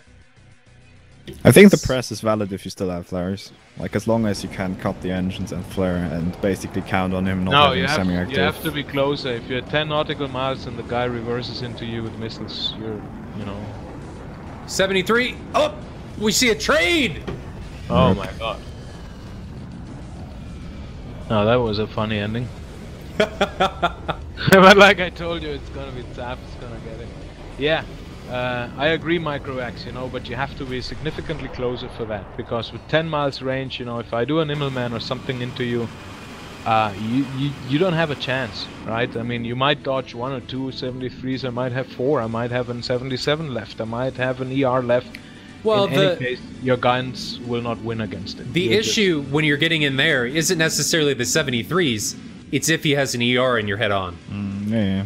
It's any missile. You know, if you have guns and you're too far away and you're chasing a bandit and he commits back into you, you are just outgunned, right? You're flying... Yeah, it depends on what he was trying to do there. He could have just been trying to... And I agree that he probably pressed that attack too far, but if he's trying to press to keep 801 occupied while Saf pushes into a position, an advantageous position, to maybe getting a better firing line on 801, I could see that. I still disagree. Why would you do that, you know? Taff is the one with the missiles. Taff is the one who should be shooting him down. All you do at this point, when you have guns, is either you play the bait or you just support. But if you're the one pressing with that separation, because again, you know, I mean, if Taff would be right by his side, okay, you know? But there was a clear separation and he was pressing on a guy that was too far away, with him being ahead of his backup and having no guns, which means actually he's being Winchester, right? You go blanket into a fight like that. I would see it if he's like really, you know, I'm 5 nautical miles behind him, I'm gonna chase him, so he just stays chased, you know, because... Yeah, but we also don't know what Geo's fuel state was. I mean, he could have been out of fuel, like, or on the verge of running out of fuel, and just threw it into that engagement to try and do something. Even more, yeah. It's this trying to do something, you know, you want to do something, but the best would be, in my opinion, to do nothing. At this point, and just hang in there and help, you know, the other guy to make the kill, which means like make yourself available. Yeah, chase him, but the moment he turns around, you turn around and you let yourself being chased, you make yourself a big huge target. It's like, hello here, shoot at me. So, you know, 801 chases him and Taff comes just in from the north and kills him off. That, yeah. But he kept pressing after 801 recommitted, and that was the mistake. I don't know, when you, like, against R73s and ERs, if you still have chaff and flare... Nah, that's bullshit, Micro, man. Chaff and flare, it's a gamble, okay? And if you wanna... I don't know how it is in the F-15, maybe in the Mirage, not really. So, like the gamble to me, having... had to drive things to the merge a lot. The gamble to me is the ER. The ER, when you're going head-on, especially close, is the majority of the time what's going to kill you. If you can get, and I'm not saying this is what he should have done, but what I saw Geo do in that particular situation was, yes, he flared, right? Maybe he flared, but to make your flares effective, you have to pull G, especially when you're head on, so that the missile goes for the flares instead of your airframe. So if you pull a hard barrel roll while flaring, effectively, their heaters become nil. But your main problem there is still a radar-guided missile, which in the majority of cases, when you're head on, is what's going to kill you. But Iron Mike, I agree, when you're in a 2v1 situation, why put yourself in that particular place? I mean, you're putting yourself in a place where you don't need to be. If you have 1 versus 1 left and you have to do something, okay, you force the merge. But forcing the merge is not chasing a guy 10 nautical miles on his 6 and make him go recommit, because I disagree with the heater assessment, you know. I mean, you still, even if you flare, even if you barrel roll, even if you dodge with nice Gs and whatever, at a certain range, you always have a chance to get hit by a heater, no matter what you did, you know. Correct. It's not so. In any case, you know, since he recommitted, what do we have? We have a 1 versus 1 head-to-head situation, and one guy has guns only, and the other guy has missiles, right? And that's just a shitty situation to be in, because you're outgunned, right? It doesn't matter if he flies with R6s even, or AIM-9Ps in an F5, right? If I end up with an F5 and have AIM-9Ps left against an F-15 who has nothing left, it's more likely that I'm gonna win than that the F-15. Well, and going back to that, one of the mistakes there, since we're talking about the AIM-9Ps, was launching those AIM-9s from 11 kilometers. Yeah, not keeping them, you know, not keeping them for the right moment. If he would have done that, would have been a trade, maybe, you know, with bad luck, a win with good luck. In any case, Taft would have survived, 801 would have been gone, you know. But since he didn't have any left, he should have, the moment 801 recommitted, he should have turned around and just let himself be chased towards Taft, make sure that 801 gets kill locked on him, and then gets, while being distracted, a shot from Taft. That's the thing you want to do. Anything else is just tactical nonsense and putting yourself unnecessarily at risk. No, guys, we're not over. We went to a draw, so we've got one more round. I'm just trying to get the server up. Even in the Mirage micro. Not playing well. No, like if you cut throttle, even you can go dead straight. Like it's really reliable. It's reliable to the point. Like there is a tiny chance, but like it's less than 1 in 20 cases. Like it's so minimal. You know. And you don't, and the good fighters, okay, like it's the one thing I learned from Mogas. Why were they so good? You know, it's because they never allowed themselves to experiment in events, ever. They always did it by the book, and whenever the chance was like less than 90%, they didn't go for it. You know what I mean? That's what made them so great in the kill-death ratio, because, I mean, and in the end you could say like, that's more boring flying, you know, it's like that Iceman versus Maverick thing in Top Gun, if you like, you know. But it's still, you know, you can say what you want, the Top Gun trophy went to Iceman, not to Maverick.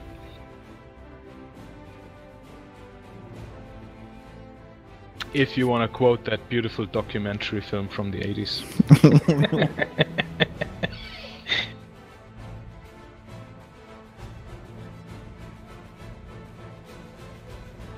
Thing is, if you let the guy with the missiles go in first, basically, he has to defend the same missile shot, most likely. Yeah, you shouldn't be the one letting him go in first, but you shouldn't be the one who's insisting to going head-on against, you know, I mean, the pressing on him, that wasn't a mistake. The mistake was not to run away the moment he saw him turn around, you know, because then he would have been a bait, and it would have been the perfect setup for Taff to kill off, you know, 801 while he's chasing Geo. Well, But, and do we know what missiles Saf had? R-73s. Oh, is that all he had? Yes. Yeah, but even with guns, you know, let's say you're 2 versus 1 and both have only guns left, okay? You want to make it so that one guy gets chased while the other guy can start chasing himself. Right, you want to sandwich the bandit.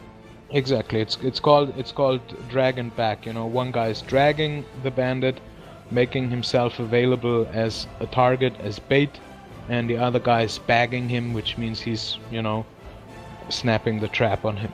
And, you know, you should know it, Malta, because The 51st. Yeah, we do it all the excels time. in that way. Yeah. So, you know, and I've heard a lot of good things about you and Yaga lately on the server, by the way. That there's a really good coordination going on, so that's what you want, you know. And the other thing, what I said before, is to avoid I'll take the tiny little chance. That's discipline. And it's hard to be disciplined because, you know, it's way more fun not to be, you know. That's why Right. Stooge gets killed in all the events, you know. I mean, he's such a superior Well, we all pilot. know Stooge is just a terrible pilot. Yeah. I mean, with all his skill, you know, he just have this stupid idea and he cannot, you know, Yeah. he just cannot refrain from doing it, you know. I Well, remember he wants that adrenaline. Yeah, but that's letting your team down, period. You lose Stooge, you lost a huge asset, you know. He had fun for 5 split seconds, and for the rest of the round, we're just missing him, you know. I'm not blaming you, Stooge, for anything. I mean, he does great jobs every time. I'm going to but tell him that you told Yeah. me that the reason you lost was because of Stooge. He's the only reason. Sure. The only guy who got killed in both rounds is the reason. When we flew against you? But Oh, I don't know. No, I meant like I meant the 104 versus 51st match. I think the second round was like Stooge was the only one to get a kill. I killed him in both rounds. I felt really accomplished. yeah. You know, I'm gonna tell you a story, and it's a funny one, okay? When Stooge was still a cadet, I was training with him on the server, and we were just out of Sukumi there, you know, where the bay is making that curve, basically in you know, in the corner. And you know, you have that valley right behind the first mountain ridge line. Right. And Frosty was, you know, making his low level circles around there. And Stooge went in, you know, and he lost him. And I told him, it's fine, I have him, come back. And he's like, nah, I'm gonna recommit. I said, like, don't recommit. And he recommitted. And oh no, it wasn't Frosty. It was somebody else, some, you know, red guy. And he recommitted and he killed him. And I told him, why did you do that? You know, that was just stupid. And I said, like, if in an event this would be Frosty, he would have killed you. And I could have had an easy kill on him. He would have chased, you know, it would have been dragging back. And you recommitting was just stupid. So next time, don't do it. And the weekend afterwards, we were flying joint Warrior, 104th against 51st, and we end up, and I shit you not, at the same spot with the same situation, and the guy on red was flying the same thing, okay? And Stooge goes in, Stooge loses him, Stooge comes back, I say like, extend, I have him. Stooge says like, nah, I'm gonna try it, recommits. But this time it was Frosty, and he fucking killed him. And we called Stooge Frosty's bitch for a month because of that. You know, so it's like, you know, listen to me, man. I'm telling you the thing, you know. The thing is to come back, let me kill him off, everybody's happy. No, I still can do it, but no, you can't, you know. It's a gamble. If it's a 50-50 chance, you're taking a bad decision, period. But yeah, that's a funny story that gets told a lot in the 104th. Well, you brought up Joint Warriors, so we should talk about that real quick, because we've been talking about that in 51st and bringing it back in a mission that we were going to call Wings, where you would pit multiple squadrons on the same team against multiple squadrons on another team with ground objectives and make it more of a tactile event competitive environment than what we have in DCS currently. And Microvax, I believe, sorry to call you out, had mentioned maybe designing a mission for it. So we're not exactly sure when it's going to happen or if it's going to happen, but it's definitely something that's being talked about. Well, you know me, I'm open for everything, you know, and if something needs support, I'll be there, and we'll get the thing going for sure. So, you guys plan on something, just let me know, and we'll make it happen. There's a possibility that the mission is already in a state of there is many things already in place. So the various things. iPad is still not working as supposed to. Yeah. No, I pretty much laid out the front line and basically marked points of interest, like locations which are in the real world, like... Here's a river, here's a mountain. I marked all the bridges. Ocean. Everybody knows. We get into the mission and we just see labels all over the map of mountain, river, building. Be here no later than 0.5 seconds after your takeoff. Right. And then on the objective, it's just Microvax is written in vehicles or trucks. Microvax was here on the ground. Yeah. And like the transfer speed is just average Mach 1.7. If you go a little slow, you can't make the on-station time. And you have to win by making a kill-death ratio of 3.14. Yes, basically. And which we call Pi mal Daumen. P times thumb. No. But yeah, yeah. Well, it's gonna be a funny mission, Mike. I'm looking forward to it. I'm sure nobody will understand the briefing. Possibly. Basically, I have set up the base defenses, and now I'm going to add like the objective sides, and it's gonna. I'm trying to make it like a whole Caucasus thing, and we'll see how that goes. Basically, I'm going to try to run it with what I have in mind in a smaller setup first, and if it doesn't fall apart because mission too big, I guess we can use it. Otherwise, I will start to like dump down some stuff. Roger that. You can always run it by me, and we'll take a look. For the players that I think we're going to try to do is we're just going to try and limit this to squadrons. Right. We could do it parallelly though, you know, one for lone wolves and one for squads or something. So well, we're not. I'm always kind of a little bit hurting when the lone wolves. Let me rephrase that. We want to limit it to some type of, sign up invite structure. Because what we're worried about with an event like this, especially when you're pitting teams against one another in a competitive environment, is people showing up and structure, meaning people, because we're going to have battlefield commanders and people actually listening to what the person is saying for overall strategy to try and get things accomplished. And in our opinion, a lot of times when you just throw a bunch of people that are lone wolves, you don't have the cohesion you have to that make you get it out like of squadrons. Yeah, you have to make it like I did with Red Flag Reality, where we had a training event before the event. That helped a lot, Basically, well, and we also want to have briefings weeks before. Yeah, and then I mean, even if it's a week before, that's enough, because people, they don't read briefings, right? I mean, that's a little bit of a pity, but yeah. Especially micros briefings. Yeah, but that training event that we had the day before we flew the actual event, basically we flew it the other day, right? But that helped so much. That helped so much because, and of course, in that event a lot was scripted. I mean, in terms of the red guys were flying a specific role rather than having it out there for the others. But what happened there is that the blue team, who were a bunch of lone wolves and some other squads mixed together, had the impression of something very structured going on, But this is you do for those guys, and you have to guide them, and it's natural because otherwise it just doesn't work. But yeah, so you're right. If you want to make something without all that fuss to prepare everybody, then yeah, you have to stick with squadrons. I agree. I think eventually we want to run it like a competition like we see at a SATAL. Obviously not as many matches, but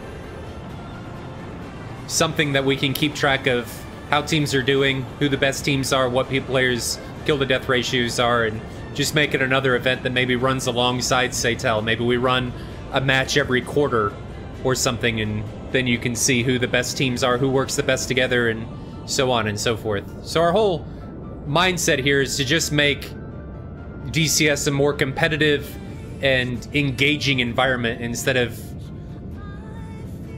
the casualness that we've seen for so long.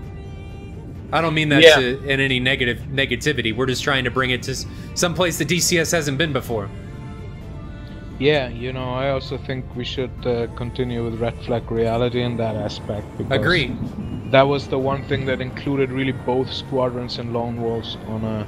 And it is still a mock-up, right? You never achieve that full realism, and you cannot really expect it from people, you know? I mean, and they're not...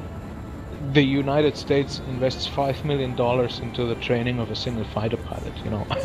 You cannot reach that level just by making this as your evening hobby, you know what I mean? So it's not expected, but we can simulate it to an amount that everybody is under the impression that what we do is as realistic as possible, and I think that's great, you know, if you can achieve that thing between realism and playability, so you get that golden middle that allows also for people who are not organized in squadrons to take part. I agree. And the more the merrier, you know, the more events we have, the better. So let me rephrase what I said. It's more, we're trying to get DCS to a more organized position, meaning I think that's what we're missing is in comparison to like BMS. We don't have the organized events or scenarios that BMS has, where you get that real tactile, real-world feeling, where what you're doing or what you're blowing up actually makes a difference to the overall campaign or engagement. So you blow up a ammunitions depot, it has some sort of impact instead of just watching your missile hit and then the server restarts and you do it all again.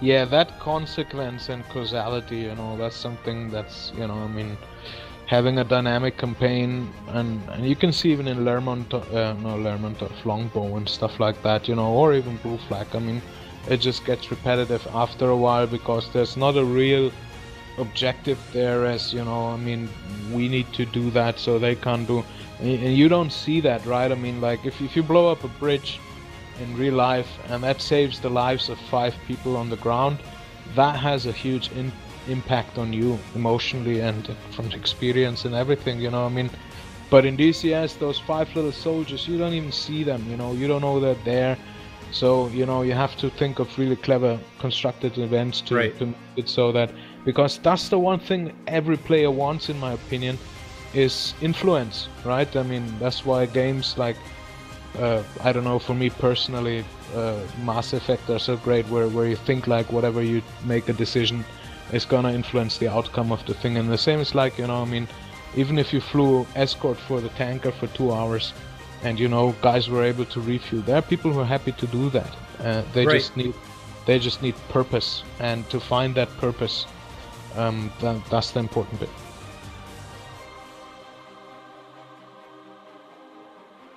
And that's what we're trying to do with something like Wings. I mean, you set out a 3 to 4 hour window where the server's running. The other team may not run an engagement for 3 hours. So you may be up flying, you know, cap for your tankers or something for an exorbitant amount of time. But we're trying to make this as realistic as possible so that the tactics and things that happen, instead of just flying head on into an engagement, become more valid. So you're trying to run people out of fuel. You're trying to do all of these much bigger, broader strokes instead of just focusing on the individual engagements as they happen. Yeah, and engagements should rather be rare. Right. Yeah, and when they happen, you're getting 30 seconds of balls to the wall, adrenaline, sweating, fury, but you may have been flying for 4 hours. Yeah. I mean, you know, you're always so much limited by real life, you know, in a way that, for example, you say 4 hours, that works for quite some people, you know, but for quite some it doesn't. And so you always have to think of this kind of thing like accessibility as well, right? I mean, how can we make it that we can uphold this, you know, and with people reliably being there, because also not everybody can fly every Saturday and so on and so on. So it is quite a challenge, but I'm sure we can the key there, I think a lot of it is scheduling way out in advance so that people know when it is so they can make time. And that's why I think SATAL has made a change to what we used to do with SATAC, is having these events scheduled when you know you need to be somewhere. You have a lot of time frame. The event ends at a certain time instead of running forever. Just allowing people to organize their lives instead of saying, hey, we've got an event coming up next week, can you make it? And then forcing people to do something that they don't necessarily want to do. Yeah.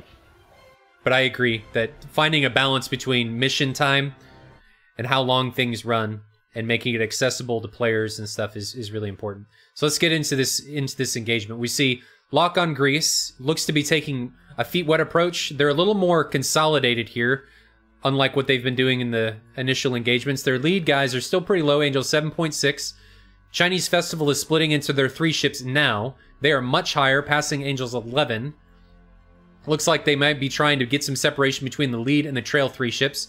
And Lock on Greece continues to try and drag this fight feet wet. Their lead 2 ship is still maintaining Angel's 7.5, while the trailing 2 ship is Angel's 12, and the way back trailing 2 ship is maintaining the same as the lead at Angel's 7.5. So we'll see if either team does anything different. We're seeing the same tactics out of Chinese Festival, but we're seeing Lock on Greece trying to drag this fight to a different part of the map.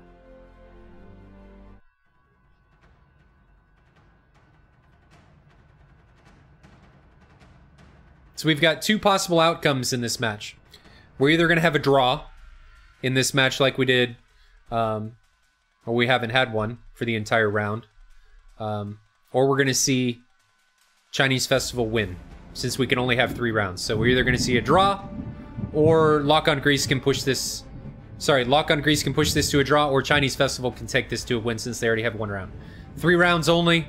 We're not trying to drag this out where one team has to win like an NBA final or something. Those are our 2 outcomes they're going to have. This is the last round no matter what. What happens if Greece wins? Draw. So the match ends in a draw. And Ghost, no, not 7,500 feet. I'm in metric, so 7,500 meters. And Lock on Greece, again, that lead 2 ship's descending. So they're Angels 2 over the water. They're launching their first missiles at 25 kilometers on 405. We see the ET coming. I'm assuming 405 sees it because he's starting to go into a defensive posture. Saf is maintaining a hot approach, and he's flying directly into 805, who's 30 kilometers, so we're getting to the point where 815 has an effective range for his missiles. We see a second ET coming from Saf on what I assume is 815, and Saf is now going into a defensive posture to extend with Panther. ER is coming from 505 with us on Officer, and a 120B coming from Geo on an extending 101, and that missile is going to be completely out of energy. That ER could be a problem for Officer as it comes in, but Yeah. Officer looks like he's diving. He may have that missile trashed. Looks like he does. But you can see this time Greece stayed more together, and immediately they survived longer. Yeah. I do like that. You're able to, wingmen are able to call missiles that maybe the guy that's being foxed on missed. You up your survivability chances when you stay with the guys that you're flying with. And we can only assume, since we can't hear their comms, that communication, since they're staying closer together, is becoming more important and becoming more apparent. Yeah, that ET is gonna get him. Boom. Missed! Oh! No, it did get him. Yeah, it did. That's so unfortunate, because they make this mistake over and over again. And it's actually one of the easiest to avoid. Not saying you have to know it and you have to train it. Not saying anything is easy in this game. Don't get me wrong. Again, I love the Greek squadron, but you know what I mean. You just have to assume. It's just one of those things that is avoidable. It's not something that you can train on and you get into a 50-50 scenario. It's something that you can train and you can completely avoid. Because like when 51st launches ETs on 104th, we can just pretty much safely assume that that missile's probably not going to hit. Because you guys assume that it's coming. So you take measures to avoid it, even when that missile may not be there. Sorry, I missed that one. Or I guess I saw it on the engagement. Same thing, like silent shot, aim 120, not suspected. Miscalculation of the launch warning, you think he just launched. No, he launched 10 seconds ago. That missile's really close, buddy. And as an F-15 pilot, you should know that. So we see an ET coming from 505 on Spooky, but Spooky's already cold, so that missile's going to be trashed and run out of energy. Marine's getting himself into trouble. Yeah. He's now sandwiched between 101 and 801 with a 120B coming hot on his tail. Is it going to have enough energy when it reaches him? It doesn't look like it, but he is sandwiched. So that's going to be a problem. And if 405 comes to assist, he's going to come head on, and Marine's going to be even more trouble than he was before. A 120B coming from 101. Now from a much closer position, and Marine's in pretty dire straits here. Looks like he's defensive. 801 got hit. Unbelievable. Unbelievable that it still reached. Yeah, that's very unfortunate. He should have dragged, you know, not away from the support, but 90 degrees left or right. Another 120 coming on Marine. He could be in a lot of trouble here now. I think that one's going to hit unless he traps it. I can see it.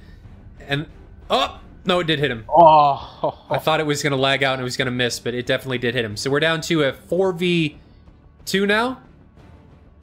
Is that right? ER coming from 505 on SAF. He's still flying though, but he's not going to survive this, I think. So SAF gets taken down by an ER. Here's an AIM-7 coming out on 101 on Marine. Yeah, Marine's still going. Is that AIM-7? AIM-7's trashed. Marine, I think, is dead. He stalled. No, he recovered. Nope. He recovered. We got Spooky over here on the East Coast, or on the Eastern Front. He's got himself into trouble. He's being trailed by 2 J-11s from Chinese. Stay on Marine. Look how he's coming in on him on his 6. That looks nice. You see that? He's coming up on his 6 now. He's going in for guns. There comes a missile. There goes an AIM-9. Doesn't look like it's tracking, though. Too close, two-way off 4. It was at 120, actually. Looks like he's got nose on. He's got lead pursuit here. Looks like he's in position for a gunshot, but he'd have to go in for a snapshot, and he may bleed precious energy, and if he does that, Marine may be able to bring the turn in. Here comes another shot, but... yeah...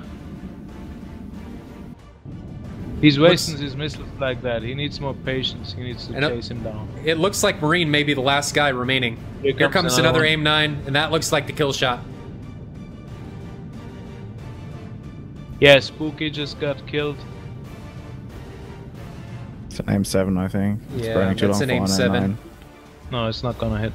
Nope, it's out of energy. Good. It's a God, those missiles. That's zero evasibility zone, you call that in missiles, and it just doesn't exist anymore. Like in Flaring Cliff 2, you did that, you were dead. Period. The AIM-7 and the 27R are just appalling when you're in that close. Yeah. Well, not even that close. They're just appalling missiles in general. Yeah, I mean, 3 miles off 4-shot, you know, AIM-120, and there's no chance you survive. There you go, boom. Looks like he hit the water. So, Chinese Festival... No, he got hit by a missile. Oh, he did? I must have missed it. I was coming back to check the match, see who was still alive. Yeah. He does eat an AIM-7. Good. Yeah, red 1.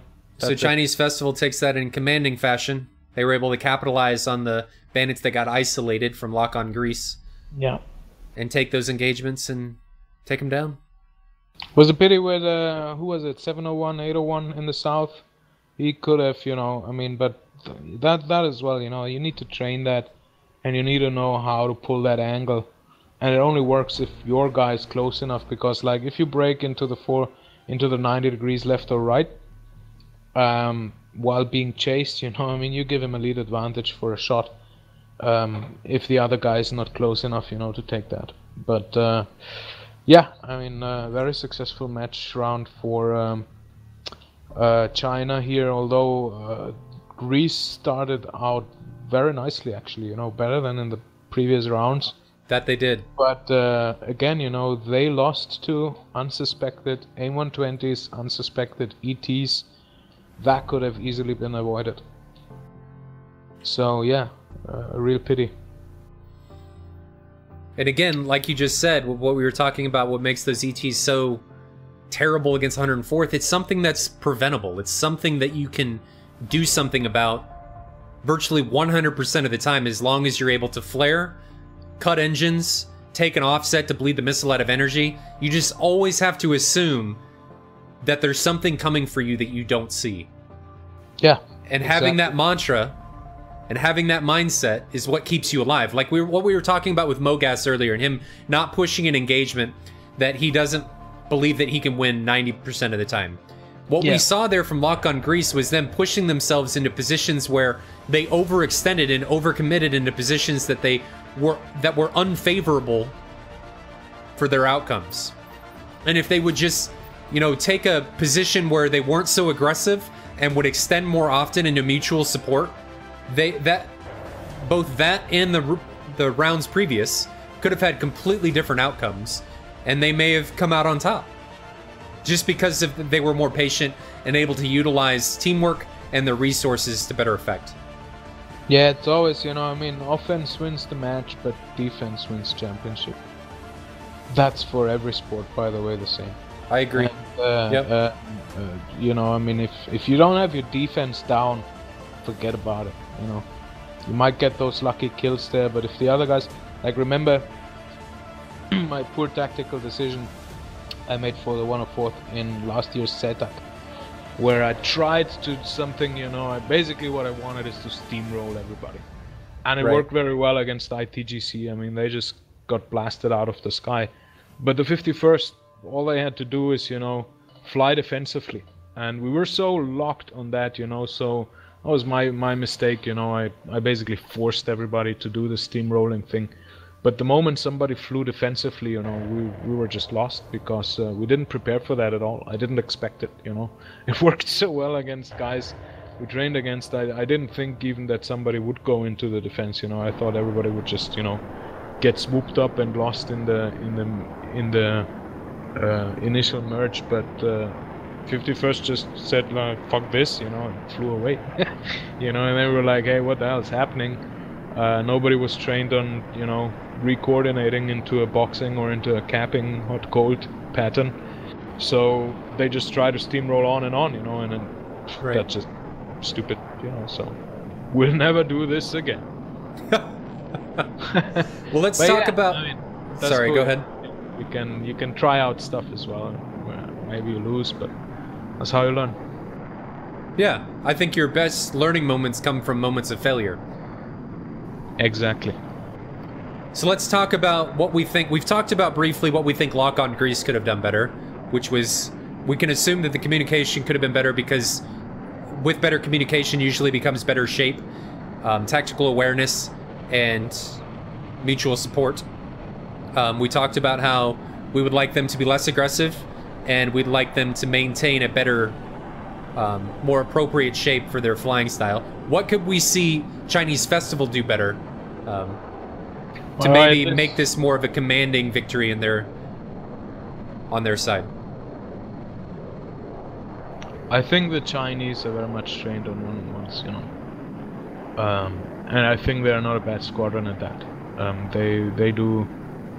They do come out on top a lot, you know, but they suffer from similar things like the Greek squadron, in my opinion. The group is not really a cohesive group. It just keeps, you know, sometimes stretching out too much and then falling apart, and guys getting separated and killed by that. And same thing, you know, I mean, they kind of go in with a sacrificial mind, as it seems, almost, you know. They go in for the kill and they know they can do the kill, but they will trade for that. And killing actually is not, like I said, you know, I mean, killing is a great thing in the game and good fun, but the really important thing is staying alive. Now the problem here is that we didn't see the last part, you know, how GR got scooped up, unfortunately, unless MicroX watched that a little bit more and can chip in here. But we both concentrated on that little dogfight at the end. He just got outnumbered. Yeah, they got outnumbered, I think. But yeah, I mean, China can stay more together still, and I think could utilize some hot-cold stuff, some boxing techniques, stuff like that. We don't see much from them. They basically throw themselves into a furball and then rely on the individual skill of each pilot, which can pay off, but it also, you know, I remember SATAL 2 years ago, which we won. It didn't work for them. They just got blasted, you know.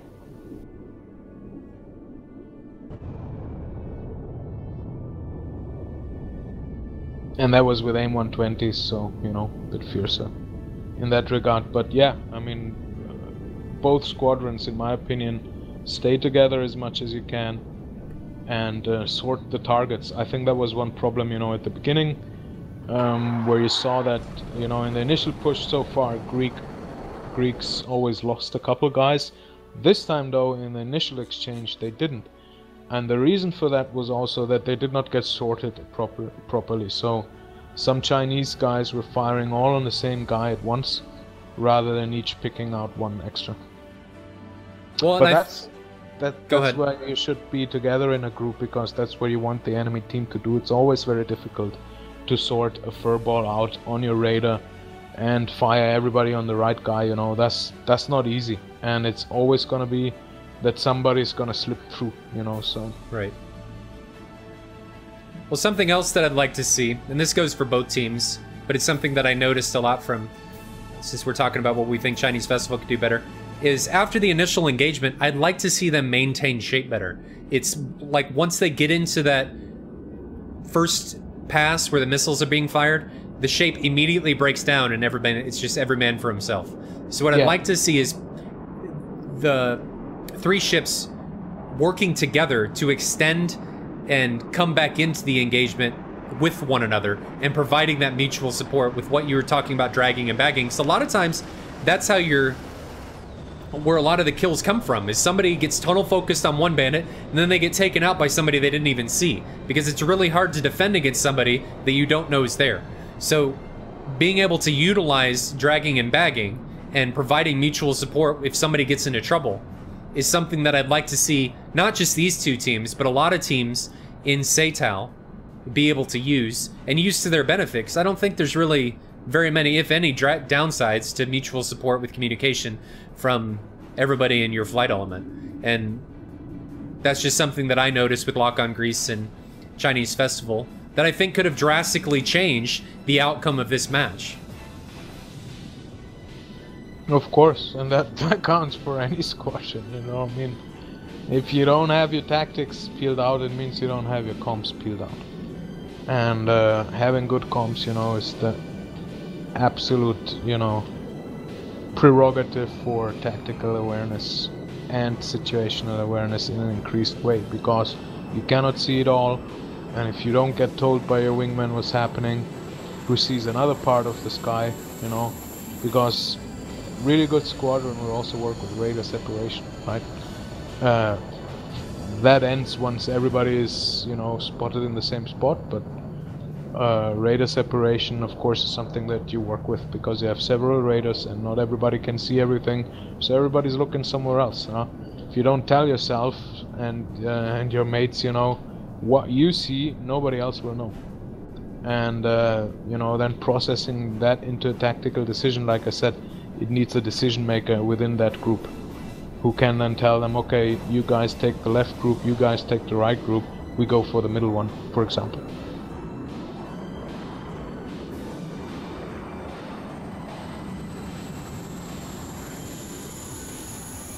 But yeah, I mean, a bit more staying together and a bit more throughout continuity in the tactical flying would be nice to see. Like you said, Malta, you know, I mean, the moment it hits the fur ball, everything falls a little bit into pieces. And that's pretty typical. I don't want people to think that that's a rarity. Yeah, that's what the majority, unless you're really disciplined, that's usually what happens. And it's very hard not to do it. Yeah, and even the 51st or the 104th, it happens to us just in a lesser extent. All the time. Yeah. It's just in a lesser extent, and the training is there to have the ability to, you know, via bullseye, via etc., refine your teammates very quickly, and have already, you know, I mean, we're just so used flying on these maps and stuff, like, I will very, very unlikely turn into the wrong direction or something like that, you know, I mean, where you see one guy extending towards the enemy and you're like, hey, what are you doing, you know? Right. Most likely it's because he got lost, right? Forgot to look on the HSI whatsoever, you know.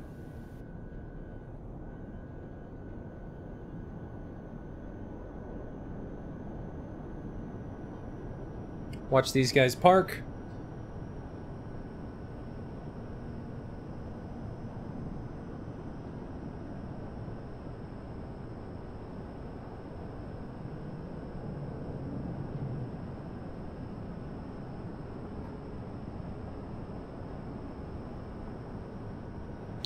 Iron Mike, check chat.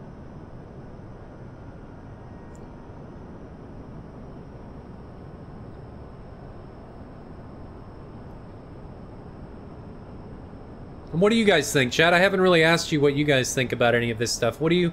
I'm always open for your guys' opinions, if you guys have questions. If you guys think we're all the guys that are broadcasting are dumb. And let us know. Let us know what you think. Let us know if you got any questions about anything, and we'll go from there. So while we shut this down, and while we're getting everything figured out for next week, and while we're winding the stream down and all that stuff, I want to thank Iron Mike for being here. It's always nice for him to stop by. Iron Mike, you're always welcome. The chat really likes your input on these situations, being the leader of 104th and having flown for as long as you have. I think it's always really valuable information that you provide, not just to the stream and the commentary, but insight into flight tactics and how people can maybe better themselves. Thank you. Yeah, it's a real pleasure to be here, and the thank you goes the other way around. I mean, you guys are doing a great job, you know, organizing that. It's great commentary, both you, Malta, and Micro. You know, I mean, I enjoy that a lot, and you do just as good tactical assessments. And of course, you know, I mean, why I like to comment on these things is also to show people that, you know, there is a way to learn stuff. So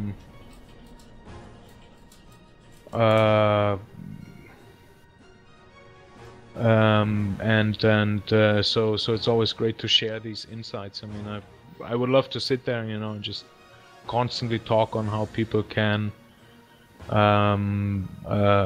you know, better themselves and get more fun out of the game. That's what it's about, you know. It doesn't matter how good you are and blah blah blah, you know. I mean, that's ego stuff, which is fine and it's needed, you know, but the overall thing is like, really, how can I have more fun with a game? And that's something we really like to show people. Alright, do your announcement, Malta, there. I was gonna let you do it. It's Heapler doing it. No, you do it. You do the okay. announcement. So, Heapler, being our primary sponsor and giving and making SATAL possible, has been really generous in what they're allowing teams and stuff to get for winning the competition. But it doesn't just end with the teams. So Heapler is also doing giveaways for viewers in the chat. So starting next week, Heapler, and I think it's just one. We're just doing one module next week, right? Yeah. Okay, Heapler's gonna do one Heapler module giveaway to somebody in chat. So that is for, and correct me if I'm wrong, Iron Mike, it's really for anything that you guys offer, which is the Vigan and the F-14. Is that right? Yeah. Yeah. If somebody prefers to have the Vigan over the F-14, that's totally fine by us. So they're gonna do a giveaway for a lucky member in chat. It'll be random. I'll have a system that'll do it. You guys will enter by entering something into chat, and then the system will randomly pick one of you to be the winner of the giveaway. And you'll be the proud new owner of an F-14 when it comes out. That's correct, and spread the word so a lot of people show up. And I will not promise it entirely, because at the moment everybody's really crunching away hard at the Tomcat, so that you guys can get it as soon as possible. And it is already in a great state. It's great fun to fly the aircraft. I mean, I'm really enjoying it and working on it. But what I want to say is that we might have somebody from the development team come in, either Cobra or Swither or somebody. Like I said, it's super busy at the moment, so no promise here. But we'll make as much as we can that somebody comes. So, with Iron Mike saying that, if they do come next week, prepare your questions. If you guys have anything to ask, is that okay, Iron Mike? Are we okay to ask questions if they do come in? Always. That's why we come to the chats. And also, let me tell you, greetings from the development team. Like I said, they're just all super busy at the F-14, with the F-14, working on the F-14. So, yeah, that's why they're not here today, and not every time we do a stream. Else, I'm pretty sure they would love to talk to you every time, but we just have to, you know, balance a little bit the availability. But yeah, if we can, ask as many questions as you like, ask whatever you like. We're always open to answer as much as we can. And that was one thing we were missing last time when Cobra came on, was it was kind of impromptu. I just asked chat if they had any questions. So this time, guys, prepare your questions. Think about what you'd want to ask Cobra about the upcoming modules. Get ready for the giveaway. It's going to be an exciting time next week. Let me check to see who's flying. While I'm doing that, Iron Mike and Microvax, is there anything you guys want to say on our way out? I'm not there next week, Rip. Well, that's fine. I didn't want you here anyway. No, but also feel free to ask questions, you know, when I'm here about the Tomcat or whatever you like, you know. I mean, I of course am not at liberty to say everything, but whatever I can, I will answer to my best ability. Also, you're not here next week, Micro, because you're flying. No, I'm actually not here. I'm not flying. Oh. Like both. No space fighter division this time, but... Well, we've got 59th Ravens against RVE next week, 1300 Zulu, 1 p.m. my local time, Central Standard Time. Not sure what it is for you. If you don't know what it is, go ahead and check zulutime.net. Any closing remarks before I throw this out of here? We'll get a stack of questions. Nope. Have fun. All right, guys. Until next time, next week, SATAL round week 12, 59th Ravens, RVE. Maybe seeing an appearance from Cobra or somebody else from Heapler. Tomcat giveaway. Maybe we'll see Iron Mike next week. And until then, guys, I'll catch you guys next time. Have a good one. Yeah. Bye-bye. Bye.